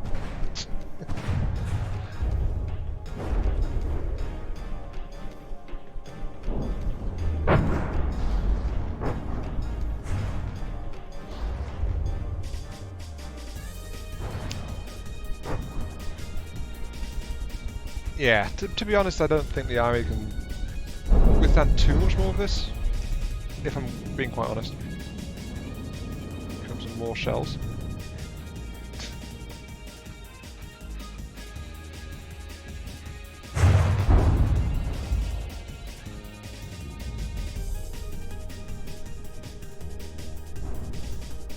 Oh, I am wondering, did anyone actually see the laser defense do, well, anything? Because I'm not sure if it's shot down more than like a couple of shells at most. And honestly, if you've got to remember that this is all going on because I targeted a single block on its exterior, so there's no actual, yeah, where it's targeted. There's this massive hole just blown straight through it now. So yeah, there's the target marker right there, and that should. Yeah, that overlaps almost perfectly with the hole that's gone straight through the side of the Ivy. So if I shift my firing point a little bit...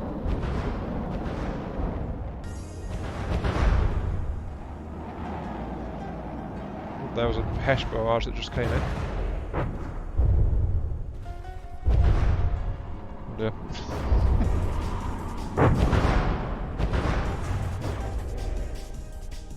There was a flak barrage. More Hesh shells. Oh, the nose is falling. Let's aim centre of mass again, roughly.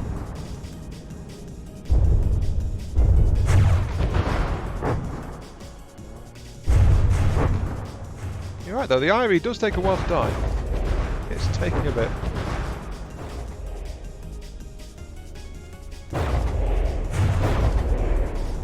Though if we had the AI controlling the guns, it would be doing a more efficient job of it, I think.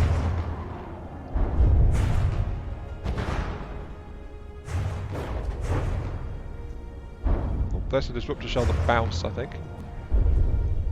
Just slowly falling down to the ocean.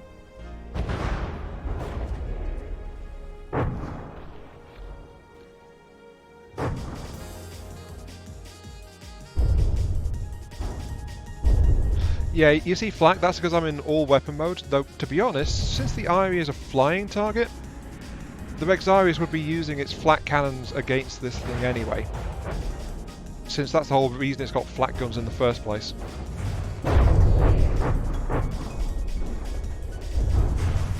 Though I do think it needs more missiles though.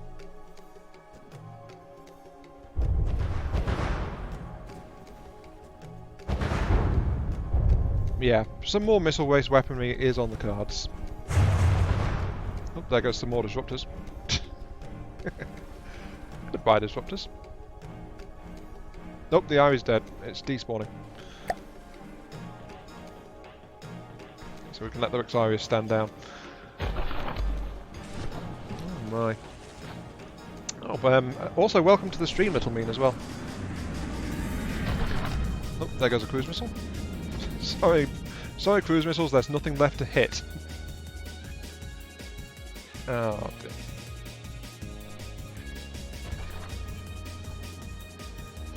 Needs more flak, Daka. Not really, considering it's got these what are these quad 348s, if I recall. Let's have a look. Yeah, quad 348s on the top for helping to deal with the airborne threats. And I think that's all the flak I'm going to give it, honestly.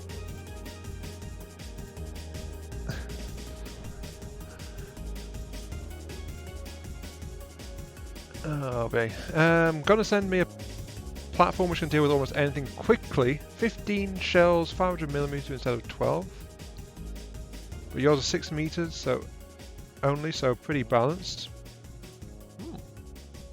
Yeah, sure, Lauren, go ahead and send that. Deal with almost anything quite quickly. 15 500mm shells. Wait, 15 500mm? Is that in a single turret? A 15-barrel turret. Oh my. That would be that'd be even worse than my barrage cannons on the Toba Tower, if you remember that thing. They were only 8-barrel. 5 turrets, you're not this bad. Sure. Hiya Skypian, welcome to the stream. Oh dear. Oh, new subscriber, Leviatha. If you're welcome, if you are watching the stream, Leviatha, welcome to the stream. Welcome to the channel. Welcome. You're insane for being here, but welcome. Something. I don't know.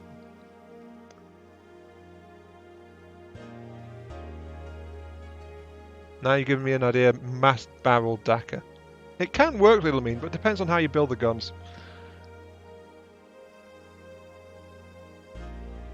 And those are not thy turrets. Sorry, Lauren, I don't know what you mean by thy. Do you mean there? Not their turrets? Not entirely sure. Let's see though, if you ah, there we go. Lauren has sent me things on.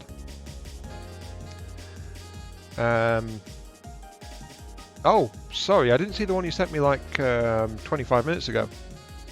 100mm turret, loaded with 1-meter shells, optimized for Tetris. And then you said ignore that because it's got a CIWS controller. That's easy to fix.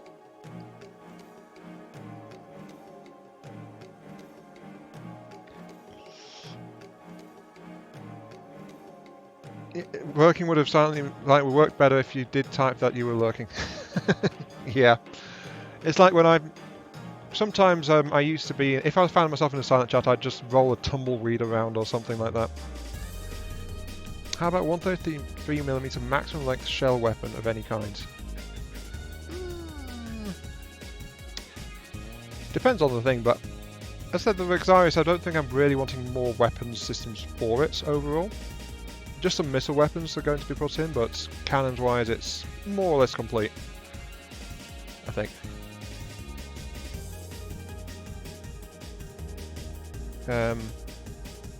Everyone accuses you of copying their turrets.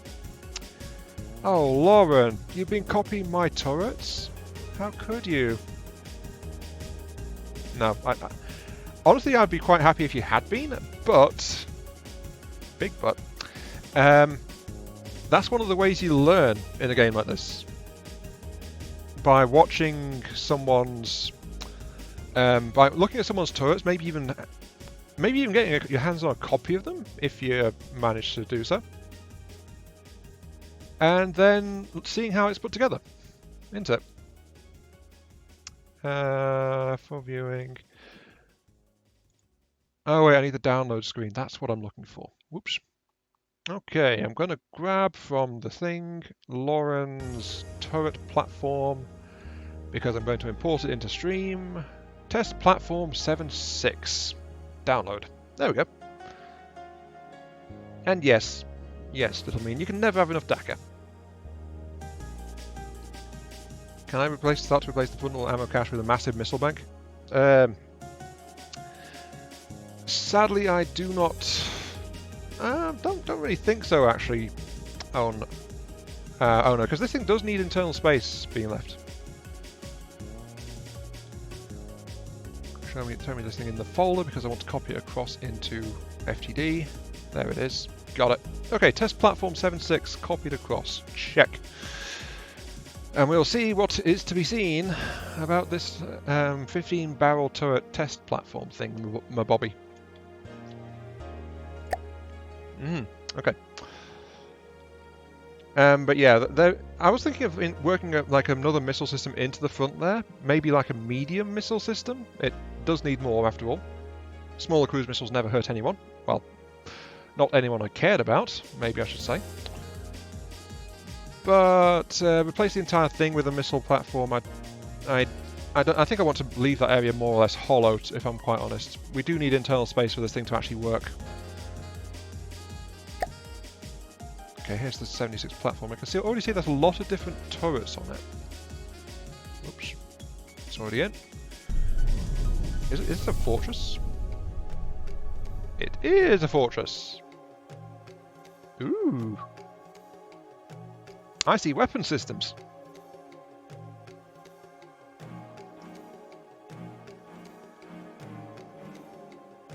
I don't understand why people thought you were directly copying their turrets.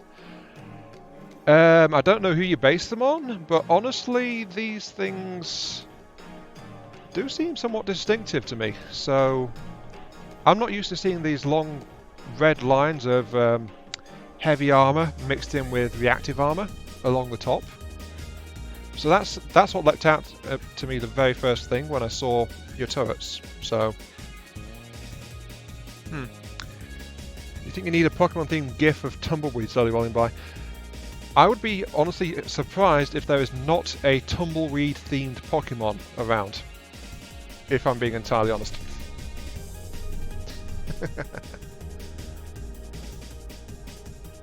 We've got a solid frag hybrid round. Disruptor. These guys are Super Cav bases, if I don't miss my guess.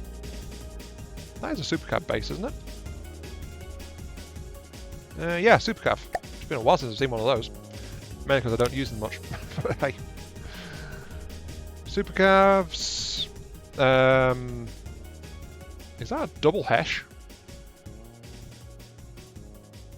Squash head. No, it's a Squash Hesh. It's a Squash. Okay.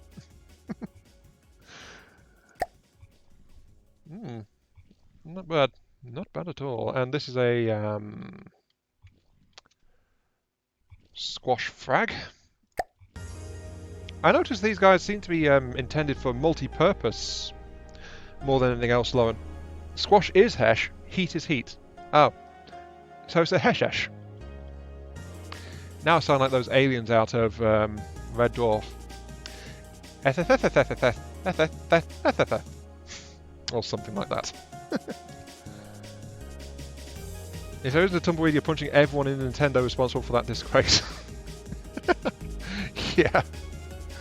I can see where you're coming from with that one. Jeez. Let's see. You've got a massive mix of shells and things back here. Now, so the common theme for most of them is the fact that they are using Super Cav. So that means they'd be good against underwater targets as well. There are a couple that aren't, but hey, details.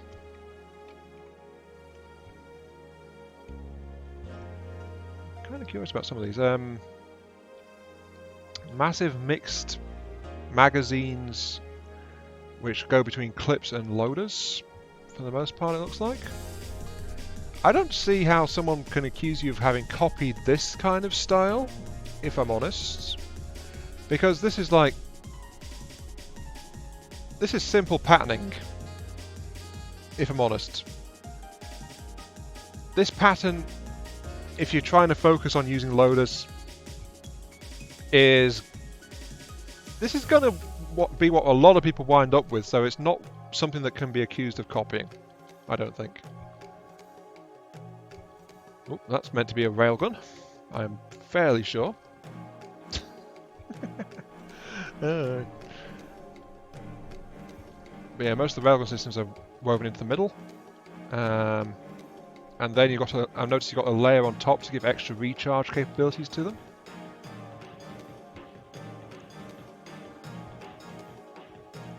So yeah, I don't know what people were accusing you of copying, but I don't see it. In all honesty, I don't see it at all. I mean, no, these guys are clearly copied from my Hesh cannons. I mean, look at the similarity. This looks exactly like one of these. Or something. The turret caps were actually quote-unquote copied. Fair enough. But again, if you're adopting a style to, or basing off a style, is it really copying? If you've done nothing with it yourself, then yes. But if you're doing your own thing with it, then not so much. Not so much. But I don't believe these turrets were copied from anywhere. Not really.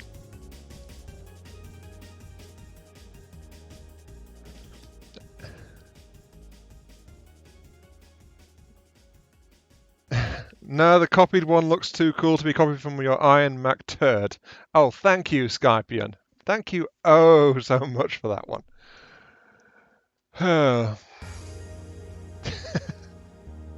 It's all about the flipping building styles, come on. I mean, the Rexarius turrets are split in two general directions. Mostly they're split between either being a really compact turret cap. That's why you got these small rounded ones, the ball-shaped ones, these deck guns, even these quad 348s, really. And then you've got what I tend to do with heavier caliber stuff, which is recessed barrels, to result in a slightly shorter profile for the turret. But it does mean they've got this open, exposed top, because I don't like to build blocks above that, and then have the barrel clip through. That's just not something I like doing, which is why I tend to wind up with this, like, this ridged top, if I'm building a heavier style turret most of the time. But clearly, Lauren copied the ridges in the top of these turrets from me. Very definitely. Okay, I think that's enough messing around with that. Oh my. But yeah, this is definitely very, very focused on what it's trying to do.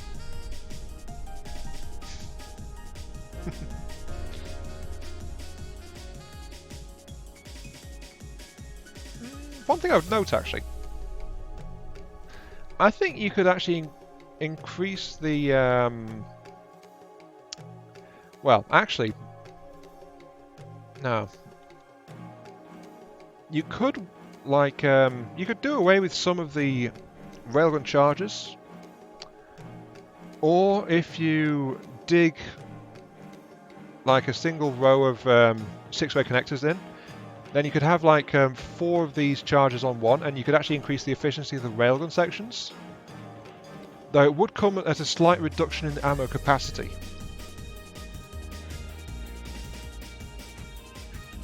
So that's a possible trade on these bigger turrets, I think. Depends if that's of any interest to you or not, though. It's also a question of if the cannon needs this many ammo loaders for it. End of the day. And without getting to know these turrets a lot better, I don't think I can really judge that too well. Because I don't know what they're meant to do or how they perform. Quite honestly.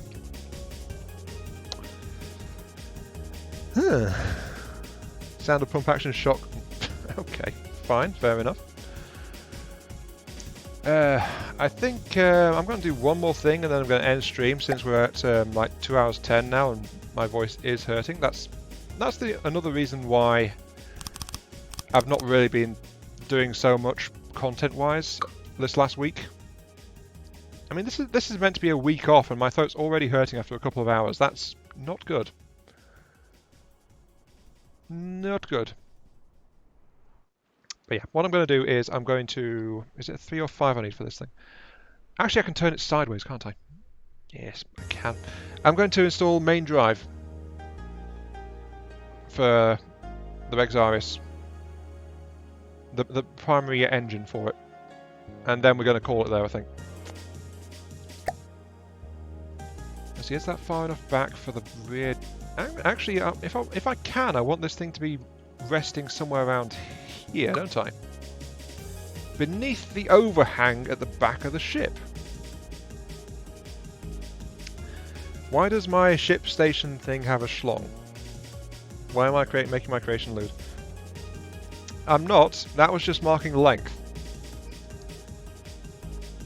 Right now I am focused on girth. So, there you go.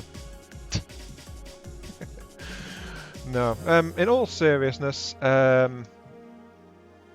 was just that was there because I was working out the length of it, and then I installed all these turret silos on top of it. So, yeah, that was there before the turrets went in above it. And now I'm going to connect it to there. I think that's a good resting place for what I have planned.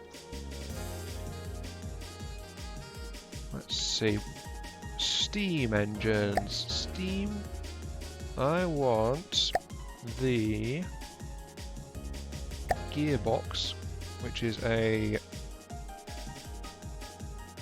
with 5, which means for the 7-meter propeller, I can install it safely here. Ish. And now I'll never unsee because, yeah.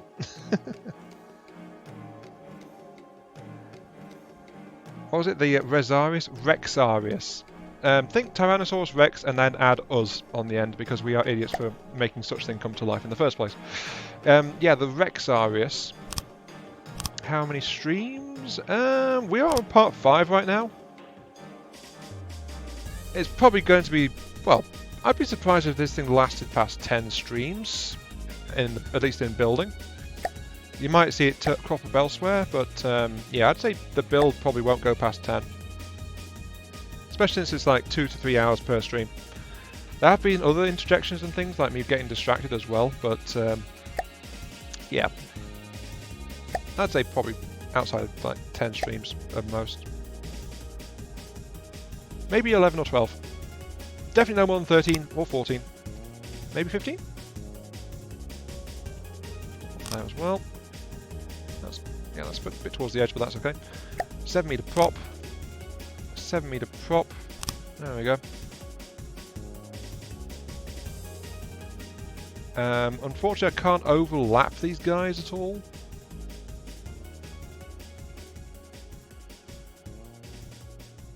Yeah, I can't overlap these guys simply because any kind of interference in the way will reduce their effect. And these guys are the powerhouses of what's going on. Maybe I should go with 3. The thing is, though, I actually tested this steam engine configuration out on the not the Rexarius, the Corollas Rex. Damodocs creation. And under normal circumstances, the Rex has like 16 meters per second top speed. I tore out over half its rear propellers, and then I installed 2 of these propellers, which I'm now giving the Rexarius 4 of, and that dreadnought was doing 27 meters per second after I installed those propellers and got them up to speed.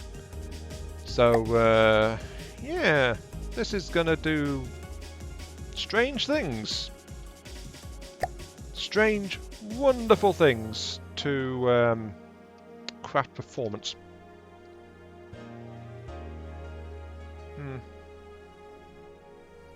It's also going to do strange and wondrous things to fuel efficiency as well, but hey, details.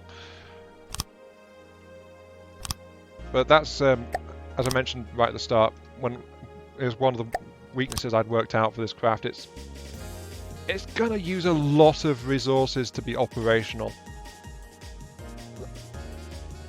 So it's going to chew on ammunition and gargle with raw materials. It's going to use a lot of stuff. Double-decker propeller setup. Well, as I said, oh no, I can't overlap the blades at all.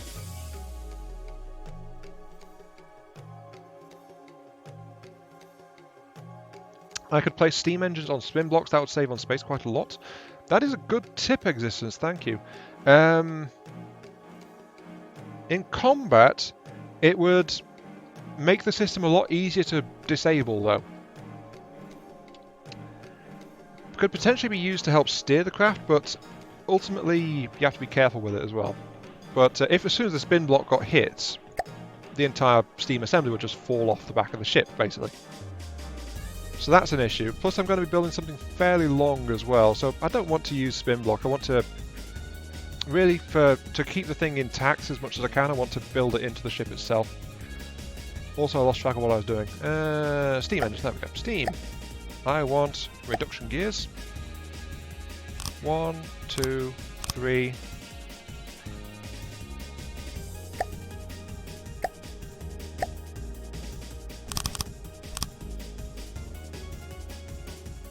Okay, keep on going. I didn't quite think this through, but the section that has to be flat is the section with the reduction gears. I can adjust it slightly to compensate for the problem that I've just realised I've put into place on this thing. So it'll slightly reduce the effects of the engine, but not by any noticeable margin, to be quite honest. Why can't I place that there? Oh, it's in the wrong place. Okay.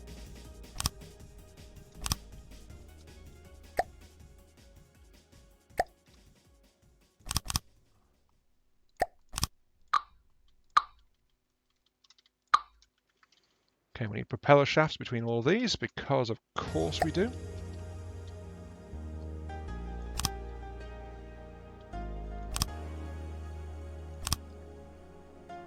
And for the last one, which can be an engine shaft, well, actually has to be an engine shaft. Oh dear, right. Steam engineering, here we go.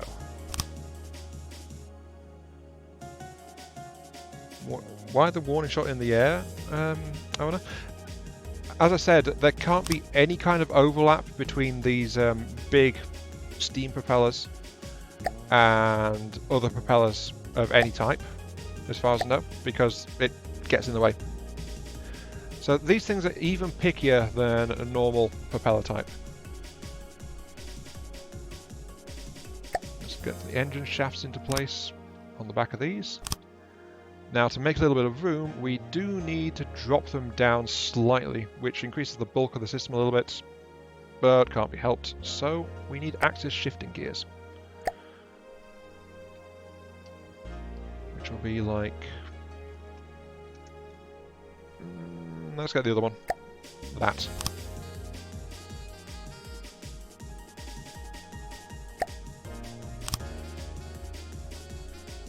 There we go. Now, my original thought was that I would tie this thing into the electric system just to bleed extra energy off these things, because the problem with this is the problem with these things. It can't be directly one of your guns to direct our set of Minecraft. We can lower them, but the problem is that the centre of Minecraft is actually pretty much hollow, so it wouldn't do much. If we aim dead center, we might damage a gun or two, but that's about it. Oh wait, I need to reinforce bearing shaft. Whoops, hang on. There we go. This should help. If the actual links get blown out, this will help it not self-destruct in an entertaining fashion. Should I include some electric generation? I really feel like I shouldn't, because... well, actually, we've got the boiler over there, which will kick in if the batteries get too low anyway. And this craft is feeding directly to mechanical. And I'm going to deliberately over-steam these guys as well, just so you know, just so that they aren't going to have problems when the shields start kicking in. Because, of course, since it's a steam engine, it's going to be feeding the shields directly. So, yeah, I guess a wheel each can't hurt too much. Just get them the right way around.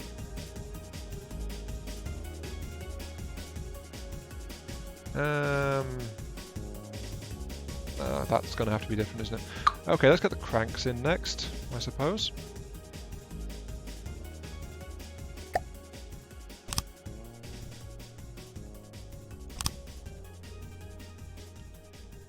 Now, a problem is that this central bit is going to have to be, at the very least, like that. There is a little bit of side-to-side space on the side, but honestly, actually, to get the most efficiency out of this, we want it to be as light and streamlined as possible. So let's do it. Let's just do it like that. Now I need the pistons, which are going to be inverted. 5-meter pistons straight downwards.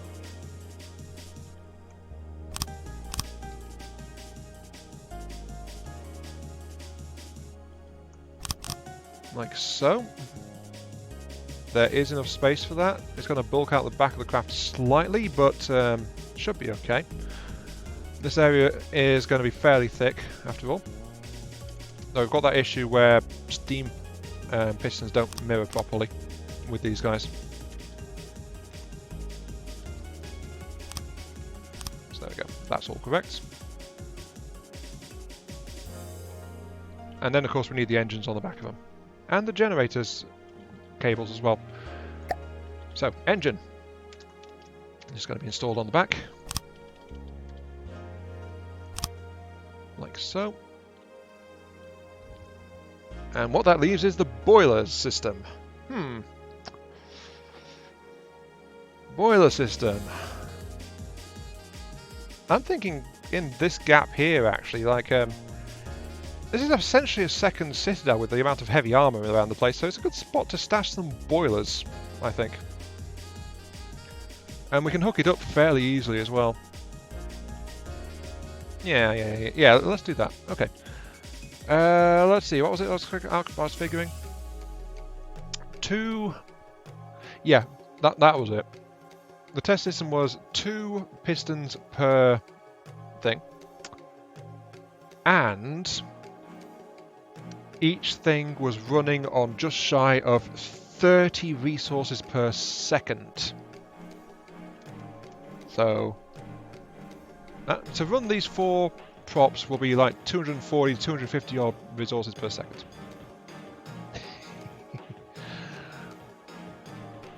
And just for extra redundancy, I was going to put like 4 boilers in.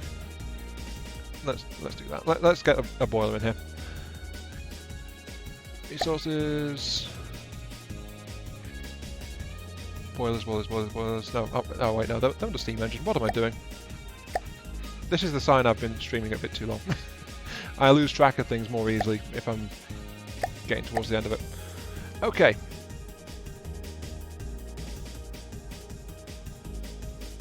So one like that. If I recall, I worked it out at... It's either 6 or 7 in length it could be. Which is actually getting pretty high up towards the deck area. So I'm going to have to relocate some of these boilers away from this area. Boiler end. Okay, so what's these things going to burn at? These things burn at full power. These things are burning at 19.6. Okay. So is that another 3 in length? Oh, jeez.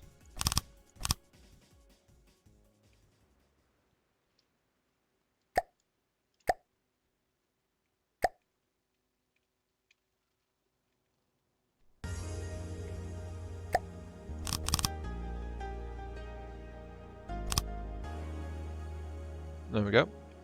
You are now boiling at 31. Okay, that's slightly over what I want. There we go. 27. Spot on. That's what I'm after. 27. And that means I need you to run it at full power as well, so let's crank you up. Yay. Next we need the boiler connectors, which by the way seemed a bit buggy to me because they'll only output in one place. So that's something to be aware of with the big boilers. They only come out of, not even like having one of these boiler connector pieces, they'll only connect out of the first pipe connected to it. So multiple pipes, no, there's no point. End of the day.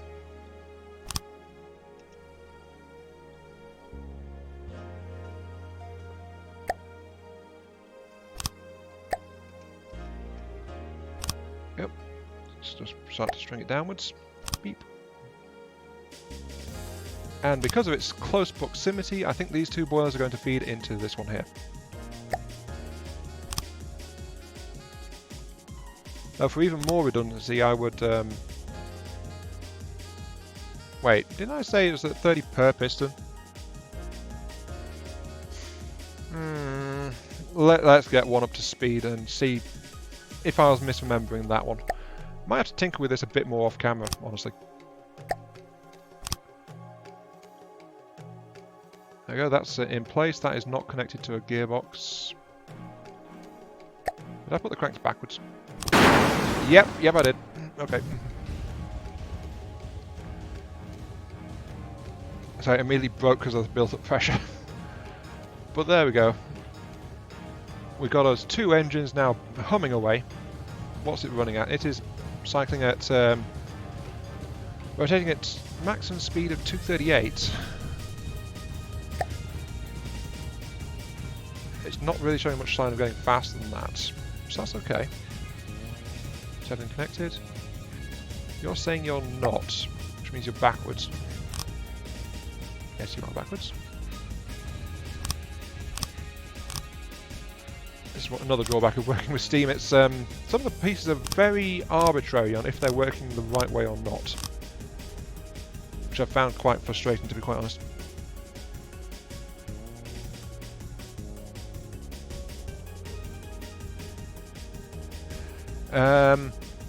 Sorry I missed your comment there, Lauren. Oh wait, your comment's only just gone out. Okay. Still sorry I missed it a little bit. Right. If it's going to eat up 60 material per second for power, only I can live with 1k ammo and ammo generation only for the end of the world. Yeah, that's what I meant when I said this thing is going to be flipping expensive to field. Under battle conditions, it's going to be hemorrhaging resources.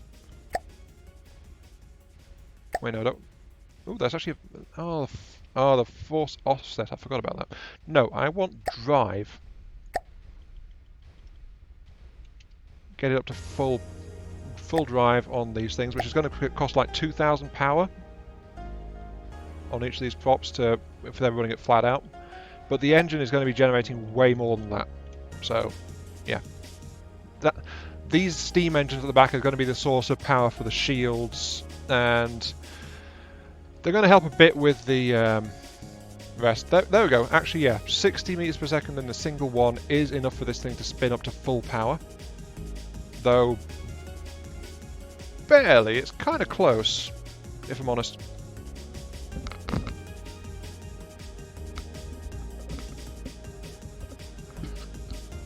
Because we know from the stats it needs to be 80 RPM on the engine shaft to get the propeller to 600. And it's only like 84, 85 right now, so with everything else running, that's going to drop. And then of course there's this one as well, so yeah, we want some more force being applied here.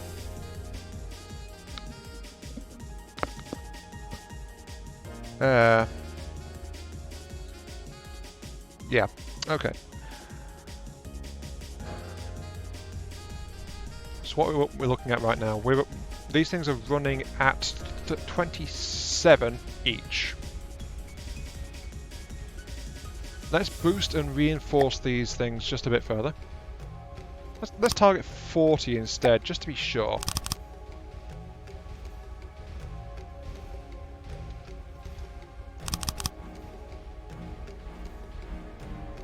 $39.2, perfect. Actually, that's exactly what almost exactly what I was going for. Though we are going to need to reinforce these things as well, of course.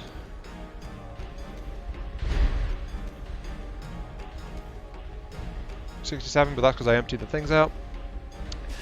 This is going to reduce the maximum speed of it a bit.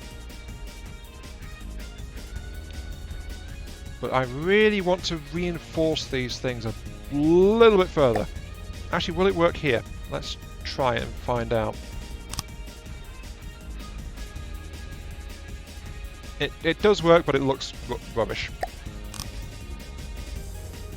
Because I want these reinforced bearing shafts installed. let's extend it by 2.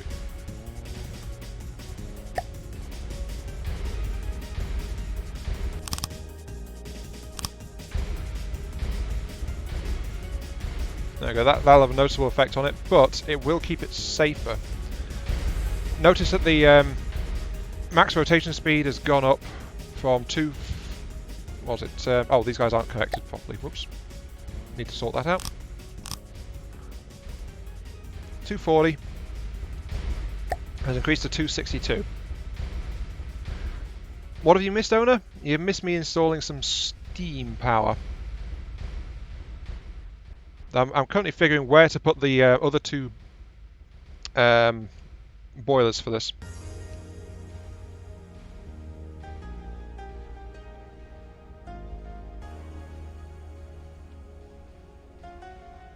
I'm thinking actually turn them flat and put them along here behind the batteries. That seems... Or how about just under here? Yeah, that's still got some protection on it, hasn't it? That'll do. That'll do.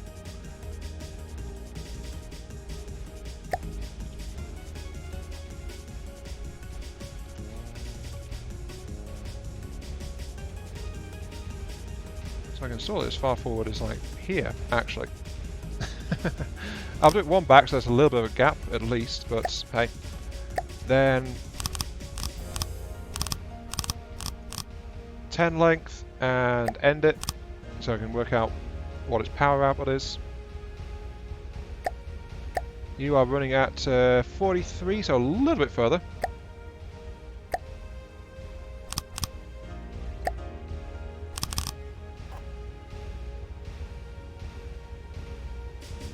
$51, that's a little bit too far.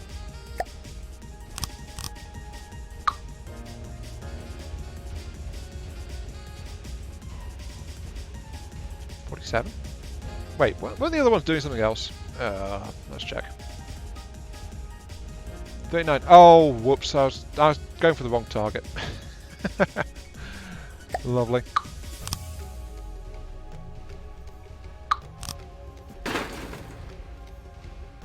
Something just broke or took damage. 39%. That's what I wanted.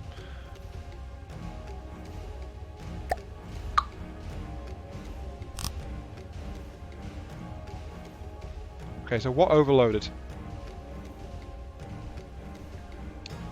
You're getting... No, you're still pretty high. As are you. What broke? Hiya, Analog. Welcome to the stream. Is it mobile? No, it's only using 80 resources per second and doing nothing. No, it's about to use 160. Because I'm turning these boilers on even though I've not finished doing them yet. Also, we need to put the connectors in because, yeah. Steam! Let's build the huge connectors. In there. Oops, no, that's not a bad... That's a bad place for it. It needs to be there.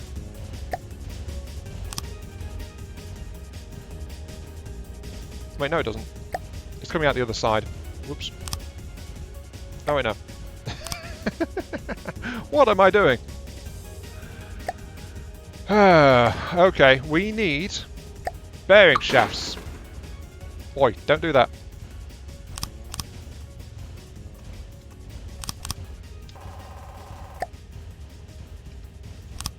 There we go.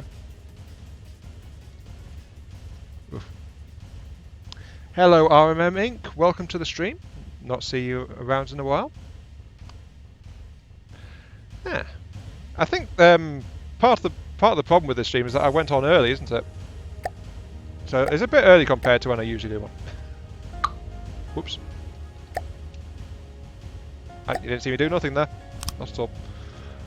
Okay.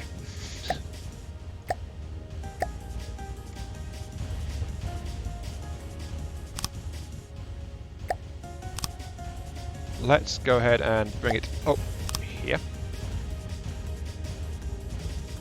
4 meters should be about right. Yeah, more or less.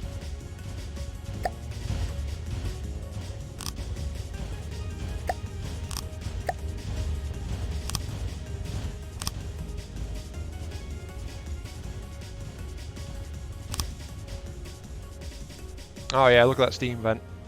It's definitely ready to be connected. It's only going to mildly blow up the engine as soon as I do that. But hey, as long as it doesn't completely wreck it, we're fine. I think. That's connected, that's connected. This should be... Oh, this is not connected. Oh, I'll put these things in backwards. Oh.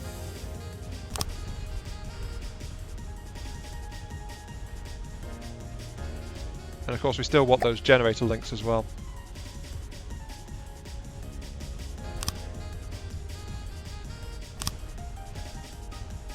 There we go.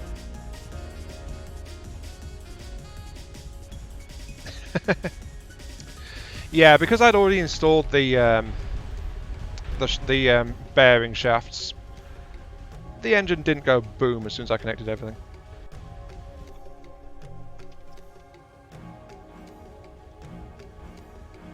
But yeah, there we go. We now have 4 boilers connected to these steam systems, which are connected to the main power source for the Rexarius.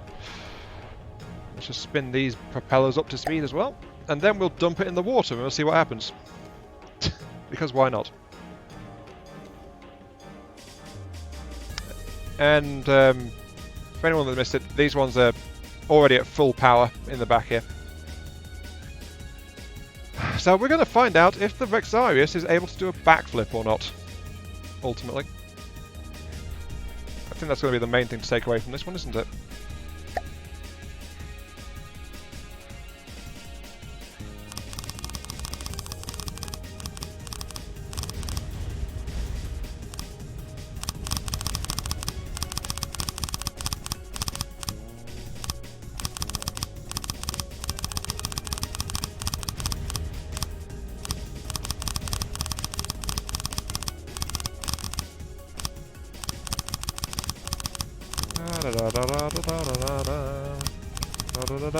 Don't ask me why I'm installing a metal plate here, but hey. Actually, I'm just extending the bottom of the ship a little bit. While waiting for those propellers to come up to full speed. There we go.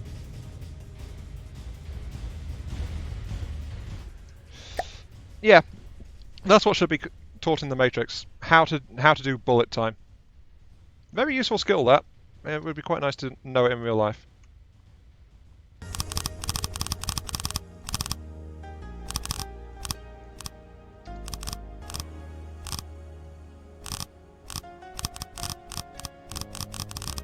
There we go.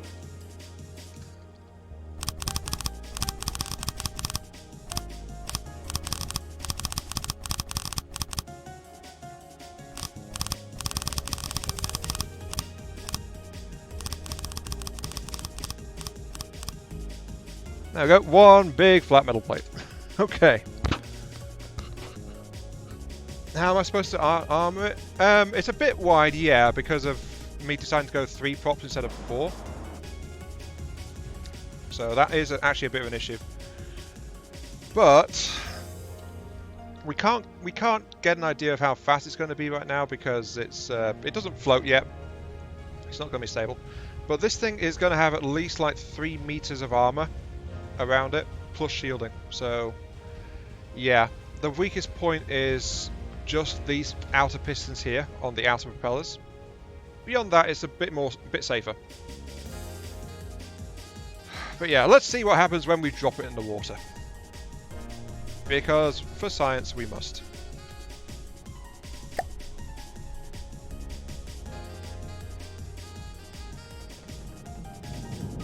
Oop.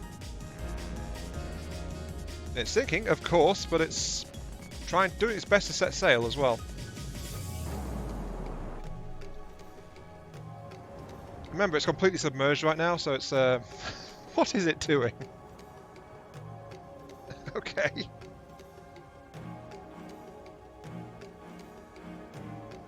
Something... No, wait, that was some spare stuff. What are we doing? We are doing 20 meters per second, even though we are actually underwater and slowly tipping... Oh, nope, we're taking off a little bit. Oh. Good news, the Rexarius can pull a wheelie, apparently.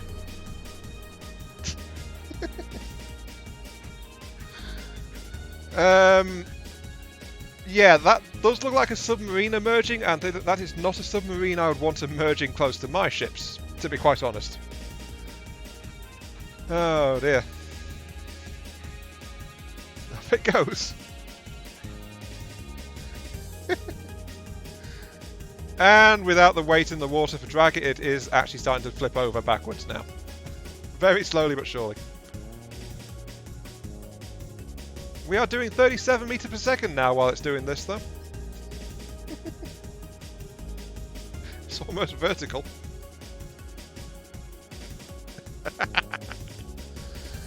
Oh, yep, it's going to do a backflip. Rexarius, you're not built for this, you know. But I don't think it cares, to be quite honest.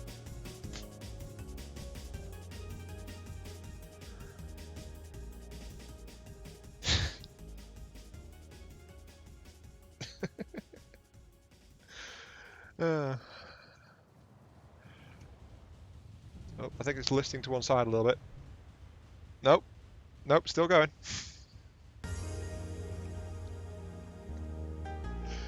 Oh, and it's just, yeah, it's past the point of no return now. It's starting to go backwards.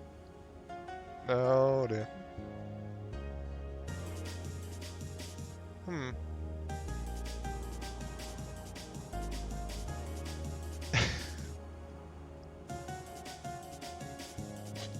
Okay, right.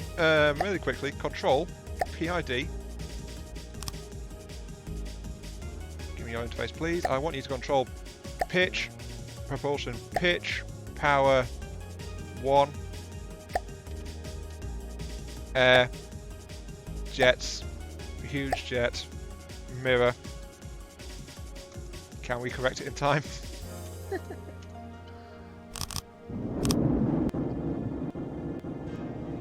It's trying. It's trying. Unfortunately, I think it's too far. Yep, it's too far gone. 6 jets is not enough to lift this thing. It is going over. The jets are trying to stop it, but it's like... now it's going back the way it came, honestly.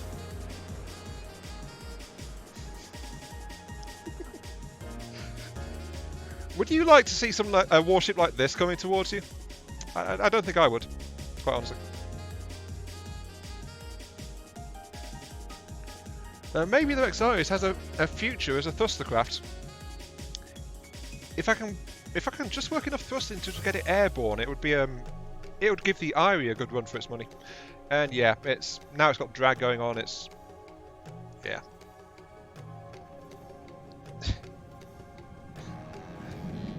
And in it goes. Splash.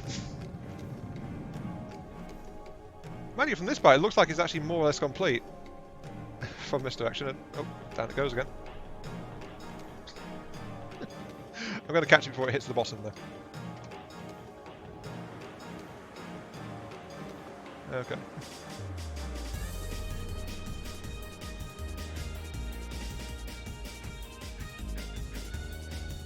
So, fully known fact now.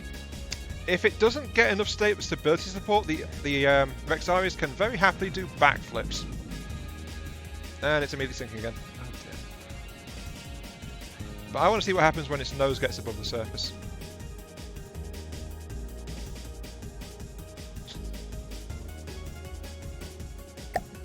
Sorry, I think I'm finding this too amusing, honestly. Oh, here comes the nose a little bit.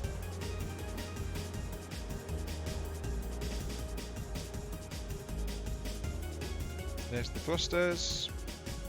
Will there be enough to keep the nose down? No. No, they are not. Oh wait, I'm accidentally controlling the turrets. That's shifting the weight around a bit. Oops.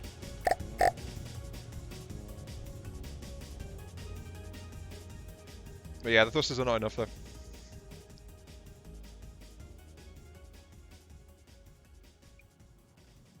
It is looking very much like a speedboat though. Those thrusters are helping it a bit.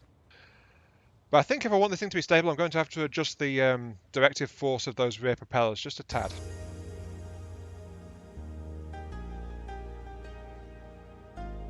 Actually, it's almost stable, that, isn't it?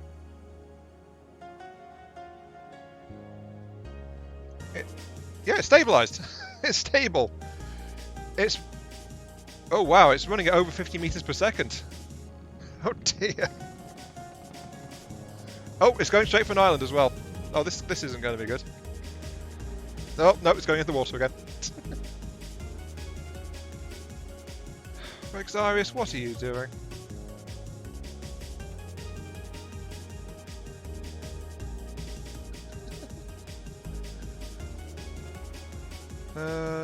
It's heading straight for those rocks. It's also no, wait, it's listing to one side. It might miss them. Okay.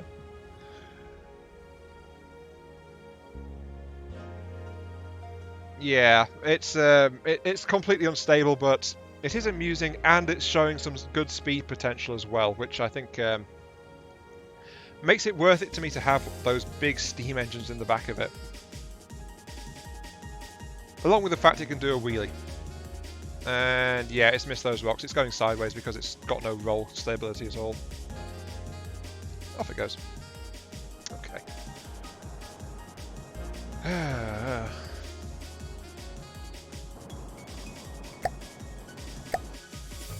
Let's get the Rexarius back here.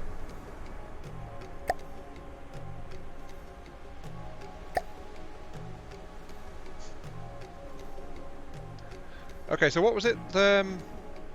Lauren said shoot it with your weapons. Any particular turret while we wait for it to get back? Also, from the lag, I think I should save this game as soon as I can. Actually.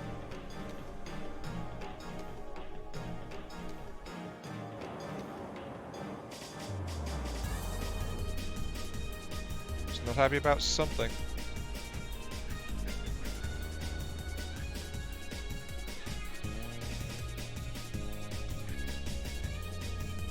Oh, I see. The Rexarius actually hit something after the holder post grabbed it. That's why it's acting up. What have you hit? You have hit... Oh. Oh. The Rexarius bumped its nose on those islands it missed earlier. Oh dear. Well, of course it did.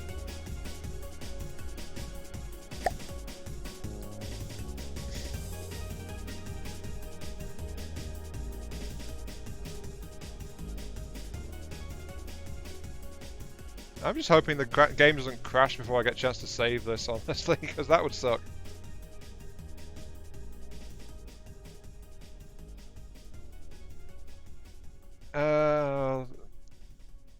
Please say you've not crashed. Oh no, there it goes. It's just being very quiet.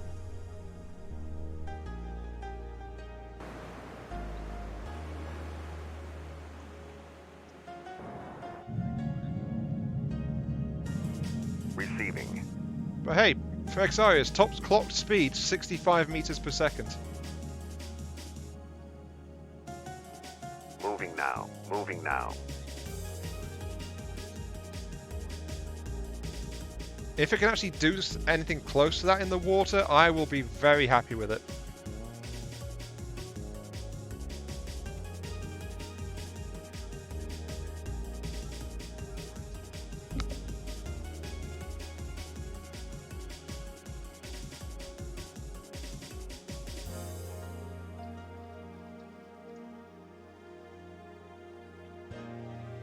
Yeah, honestly, I'm expecting like maybe 30 or 40 odd, which for a craft this big is still ridiculously fast. Though, what this does mean though is, with this kind of turn of speed, the Rexarius is actually going to be dictating range when it's against craft of equivalent scale. So, yeah. Ultimately, the Rexarius gets to choose at what distance its playmates are going to be dueling with it at. Which is going to be interesting, I think, honestly. Let's bring you back into play then. And I'm going to save you before I do anything else as soon as I got you fixed. Because I can tell my computer is starting to be very unhappy with me.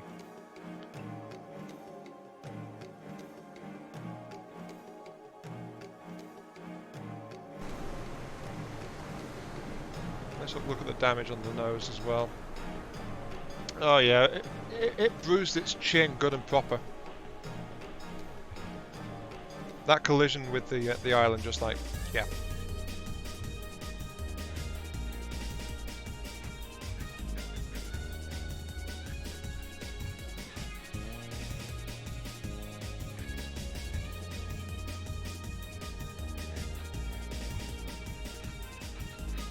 Adding compensation propellers?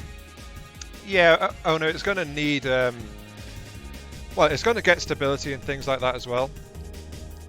I just slapped those thrusters on at spur of the moment to see if what they would do while it was trying to pull a wheelie.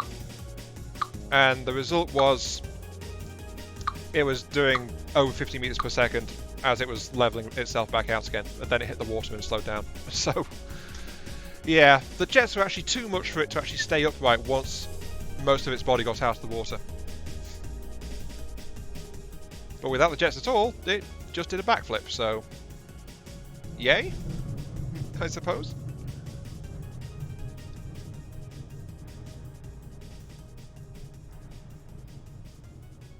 Yeah, I'm going to let those spin up a bit more.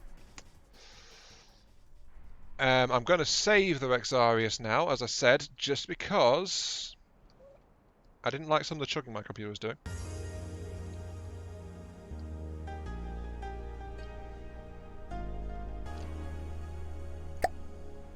Save the Rexarius.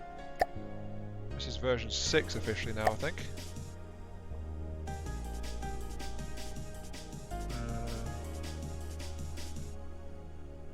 Wait, I'm in the wrong place. Whoops.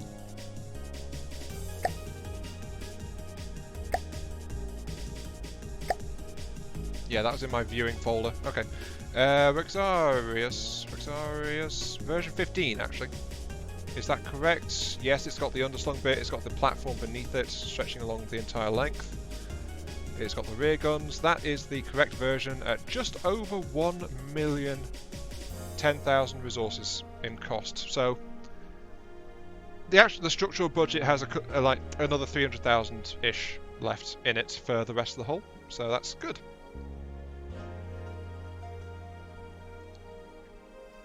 With such speed, how about ramming action? While that would be interesting, Owner, the craft is just not built for ramming. It's shaped like it would be, but yeah. It's not really built for it. It does look like it should be though, shouldn't it? Like, it's like, it's coming straight at us. It's coming straight at us. Crunch. And then there's just this knife blade on the front of it. Might be good. Anyway, need to adjust this. You said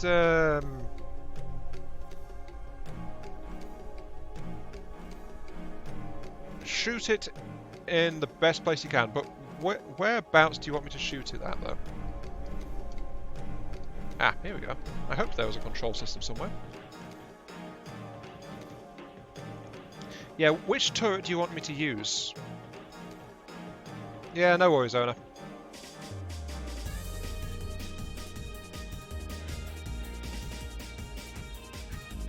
Slowly turn this fortress around. You will turn.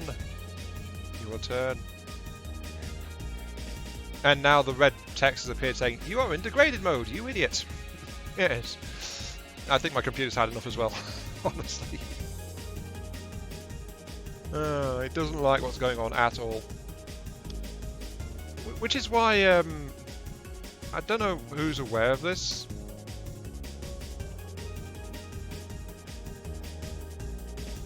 But Dammer is, because he's got a better system we think, he's actually going to do a fight between the Corollas Rex and the Rexarius once I get the Rexarius finished.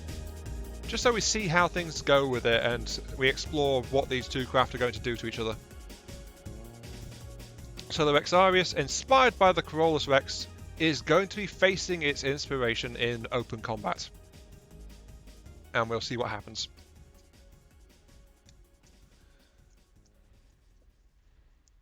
Should be quite interesting, I think, honestly.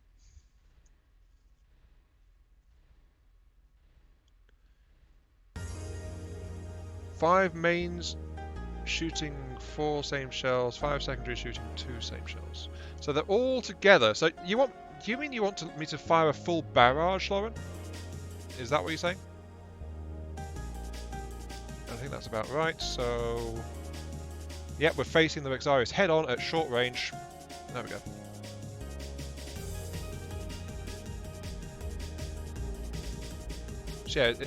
So, yeah, one laggy turn later.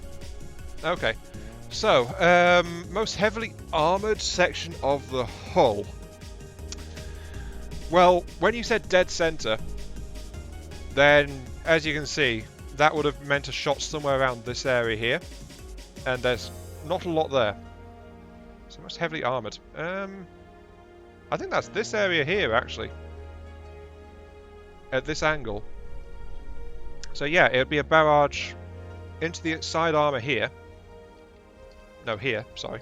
At the end of this indentation section. Then it would hit the this 210 disruptor turret. And then it would go into this the 500 frag. Sorry, not 500 Hesh rather. And then if anything gets through there, it would be against well, nothing really, because there's nothing else on the other side of it. So yeah.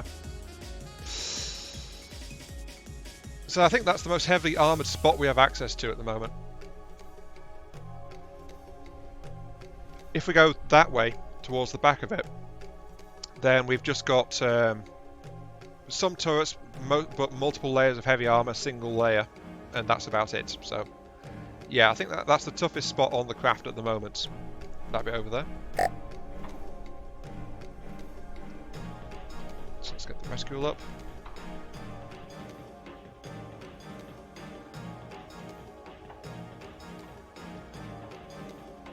Yeah, about there.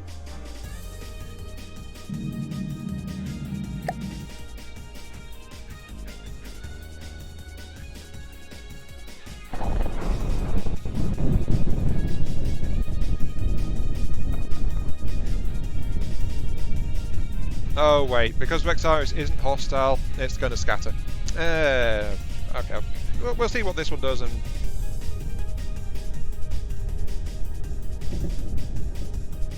That's mixed shells, not the same. Okay.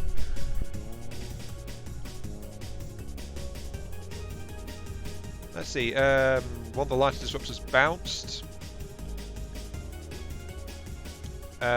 Looks like the Hesh shells are detonating on the outer armor layer. Yeah, the Hesh shells are just detonating as soon as they hit the outer hull on those. That bounce? No. The Sabo shell got absorbed, it looks like.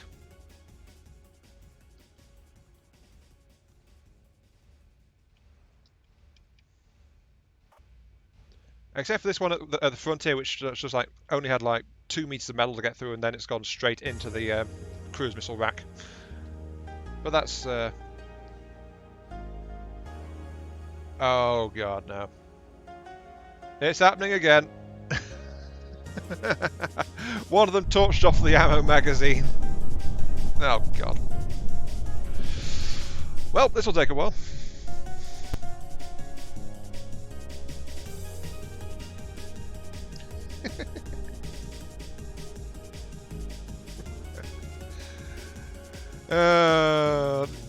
As I said, that magazine is a temporary feature. Just going to reiterate that again. That is not its permanent home. Because as we've demonstrated several times this stream, it blows up way too easily.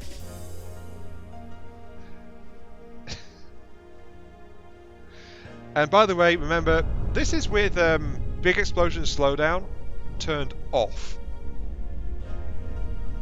So that's the amount of slowdown this ammo magazine is causing.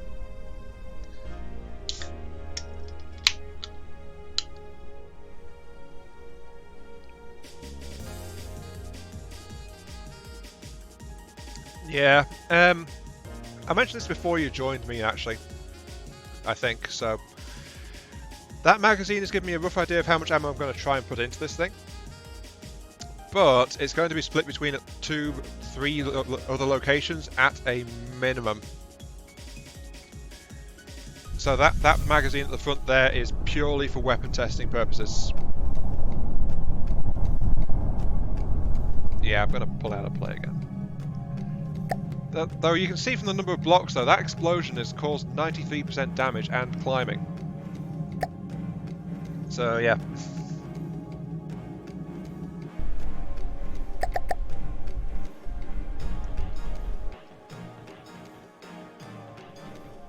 The explosion is still going on, by the way.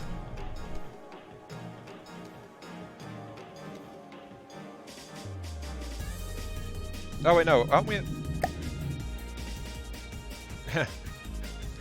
There we go. It took a bit to sort itself out, but it's okay. Right. Bring it back in.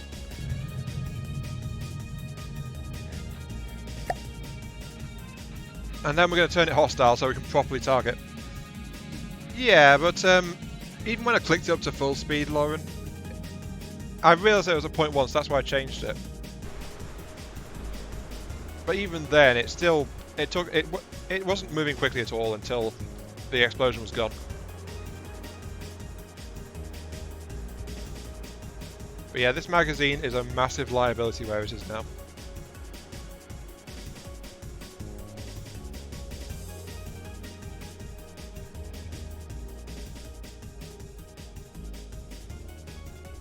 Also, the explosion has torched off most of the cruise missiles too, I think.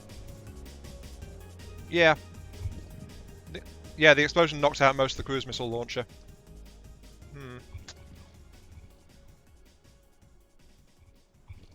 Yeah, it would lag a lot because there's so much ammo in front.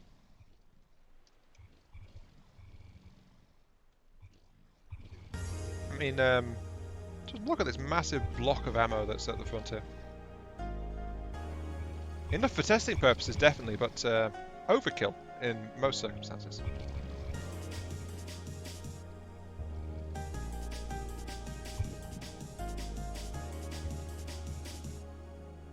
Anyway, I think that's enough. Okay.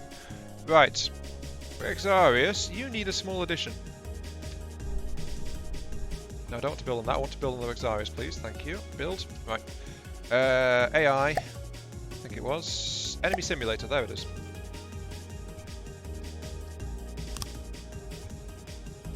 Since, of course, the Rexarius is already saved, that means we're just fine turning it hostile.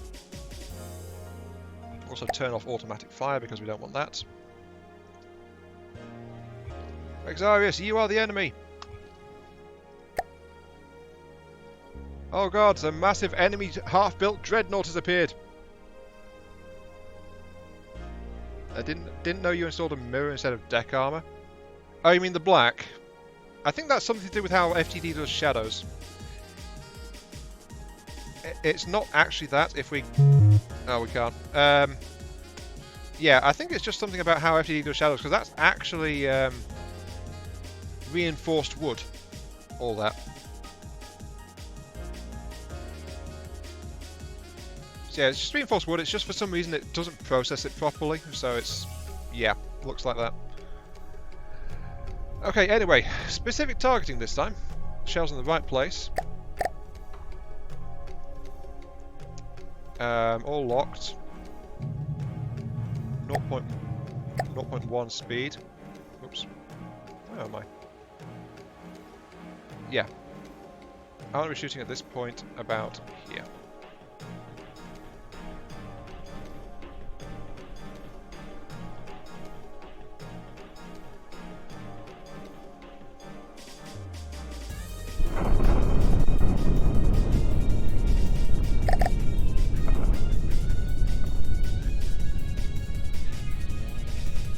Okay, so that is gonna...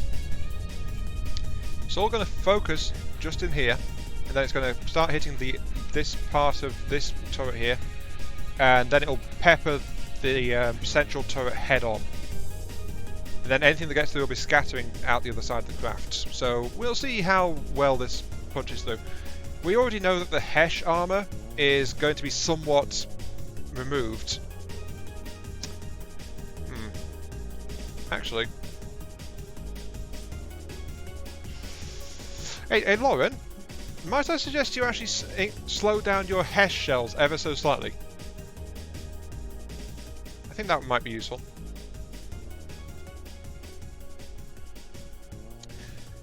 Because if you slowed them down slightly, that means that the Saber round would hit first. And then the Saber round could help to knock out armor before the Hesh round hits it. Could be useful. Okay, what's going in first? We've got the small frag shells going in first. That's all not done much.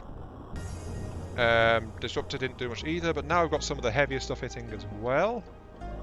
Here's the emergent point on the other side. Oh, there comes a Hesh round straight through. Because something else blew out the block itself. Ooh, okay. Let's see. Yep, we've got additional impacts going on. There's a disruptor round which got deflected right before the armor blocks broke.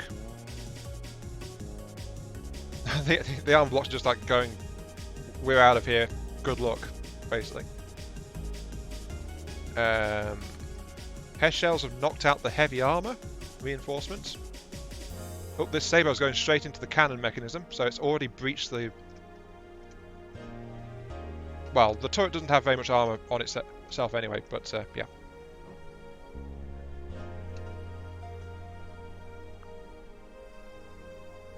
Reduce some gunpowder to make them more similar in speed, but it does shoot every 3 seconds. Yeah, but I think you want it to travel slightly slower than the Sabo does. I might also suggest a pen depth fuse on that thing as well. Just to make sure it gets inside the target before it blows up.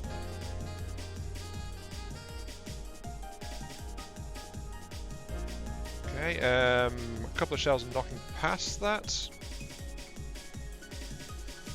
Is that actually... I think that's dead as well, that metal block there.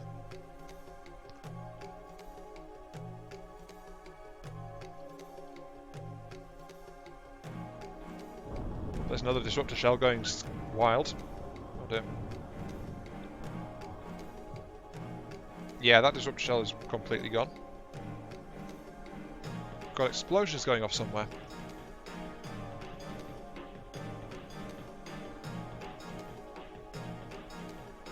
The Sabo one has inertial and pen depth. Really? Lauren? It doesn't need those. If it's a pure Sabo round. That's the question though, isn't it? Is it a pure Sabo round? I thought it was. If it's not, then I understand it. Oh, there goes a random ammo input just over there.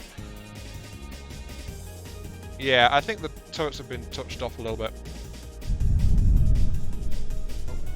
There's a lot of fire in this area. As that poor disruptor just bounces off the side of that one and it's just keeping going. That poor lonely disruptor shell.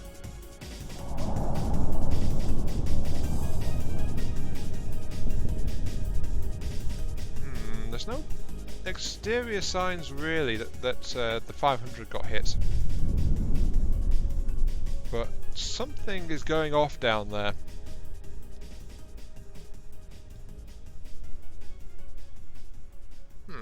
Okay, let's speed it up again.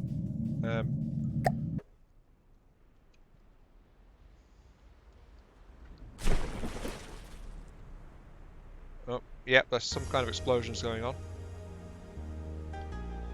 Let's see. Oh, wow. Look at this mess. I think the disruptor turret is somewhat compromised. If I'm honest. Yeah, look at all this. This is why it was lagging. Oh, here comes some more. I think the Sabo turret is outright... Is it outright dead? No, the cap is still strong. Oh, yeah. This disruptor turret. Let's pause it again. Got all this debris in there. Jeez. The disruptor turret is completely crippled. But, yeah. It's still actually functional, but barely.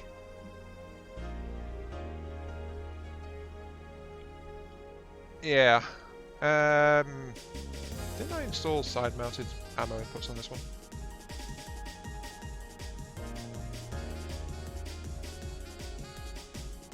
I think I did. Yeah, so this turret is still functional, but it's basically completely crippled at this point. Its rail charge has been completely disrupted. Spare ammo magazines are completely gone. Cooldown is gone. It still has its caliber. It's still got a couple of loading points which can take ammo. It's still got some rail charge, but it looks fine from the turret cap, but when you get inside, it is just a massive heap of junk being held together purely by its external armor at this point. So the outside casing is the only thing holding this turret even vaguely intact. But the most of the turret's mechanism is just completely shredded. Okay. There were some explosions going off inside the 500s, so we'll have a look at that as well. No visible external damage, but it depends on how deeply the shells penetrated on it. So let's have a look. Oh. No. Okay. It was an external armor wall breach, but the 500 is actually completely intact.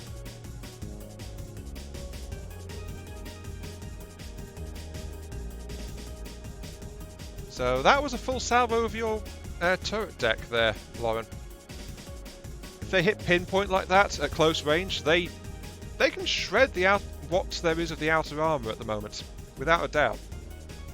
And we saw what happened to that 210 rapid firing disruptor turret as well. It just like went bye-bye.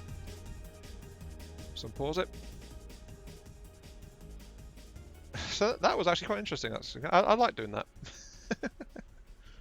Oh, there's still a few bits and pieces lying around the place, but yeah, this turret is being supported just by its casing at the moment. Okay, let's try that again.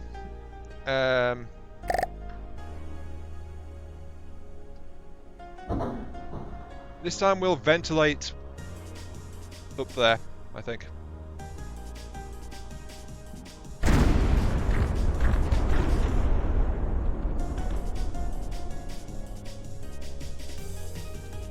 Yep. I think that AA flak turret is not going to enjoy this. Because there's a massive explosion because all the flak shells go off. Yeah. Yeah, that turret's well and truly dead.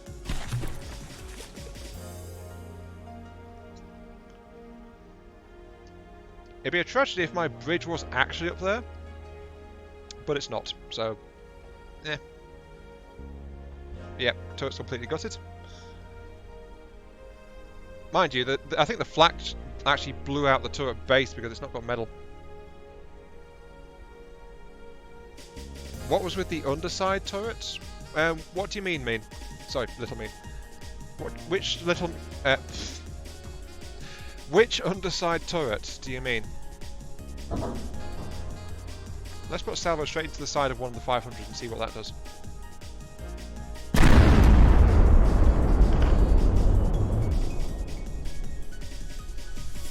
Oh, that looks like something rather... Oh.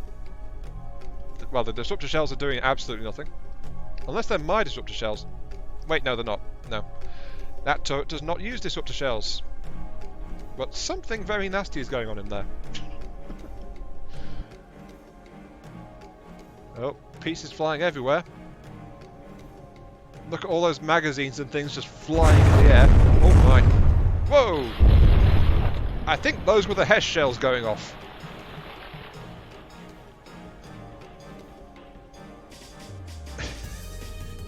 Yeah, I think that turret is somewhat damaged after that. And I'm not saying that just because of all the auto-loaders which are just currently scattering into the depths of the ocean. Or balanced on the side of the ship for some reason. Let's have a look-see. Oh. Yeah. Completely destroyed it. Okay. It's still intact, but it's completely wrecked. Well, the turret cap is intact, the rest of it's gone. What's with the underside turret? The ones... Oh, the upside down ones. You mean these ones, little me?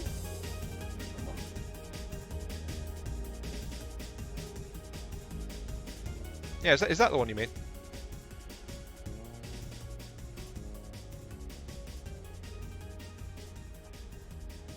Well, it's all pintle mounted, which was a suggestion when I brought them in last stream. So these are actually deck guns, is what I designed them to be. So here's one in the setting I envisioned for it. It's just basically just get a flat spot and it slaps down and it's fully functional and self-contained, all that jazz. So it's a very small turret, but it's still somewhat useful. Same with these ones that are here over under. But these are a smaller version using the same shell, really, but yeah. Someone watching last time suggested pintle mounting, or sponson mounting, or one of those two. And so I wound up doing this with them. So just on the top of the superstructure, we've got this little wing-shaped bit here with two sets of cannons on it. Just for the lulz, basically.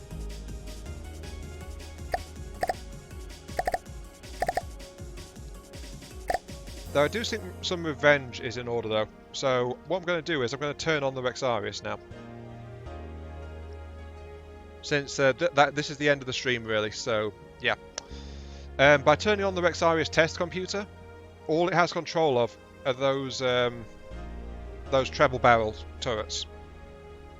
So that's the only thing that'll activate.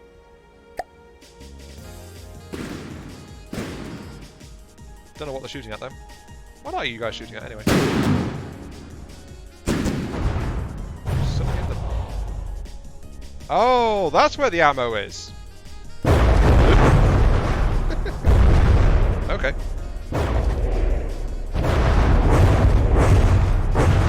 Well, apparently the frag shells got through 1 meter of heavy armor without too much trouble.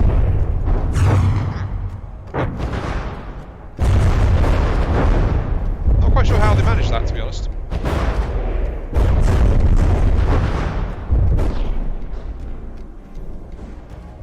Yeah, now they're focusing on the exposed turret works down here, I think.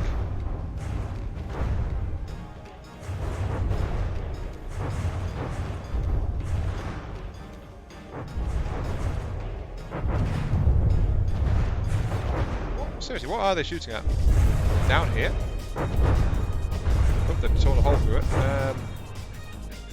Oh, I think they're going for the reserves down here, the batteries and stuff. Oh my. Oh no, one of them just found a better target. Oh dear. Yeah, I think there's a slight design flaw with those turrets at the place where they are. Oh dear. Yeah. I think that's a good point to end the stream, honestly. With massive uncontrolled explosions.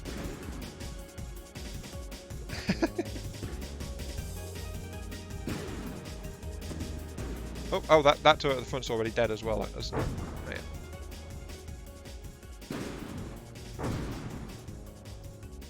But yeah, that's what those side-mounted turrets are for, really. They're comparatively very light, but they're still powerful enough to at least do something.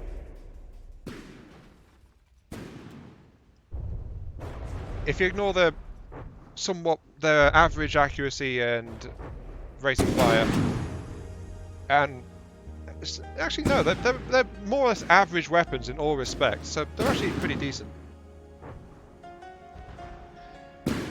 I think these small frag turrets, like average range, average accuracy, they're okay rate of fire. So they'll work if you just slap them onto something and you've got the shell pattern for them. But they aren't going to win any awards or anything like that, but at least they're very cheap and very easy to use. That's their main strengths on these things, I think.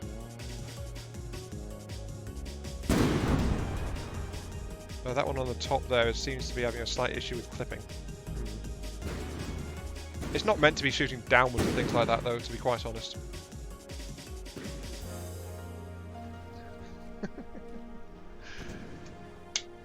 But yeah, that's that. That's the end of the stream.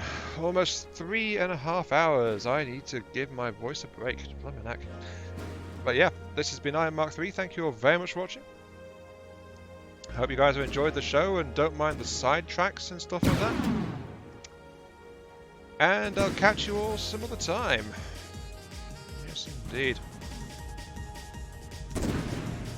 See you all later. I think part 6 is going to be that the Rexarius actually gets some brains. Yeah, get some brains. Maybe actual AI would be good. Because right now it's just got that test AI on the front. On the plus side, we have a Dreadnought that can do backflips, so I think that is all fine and dandy. Yeah, see you all later.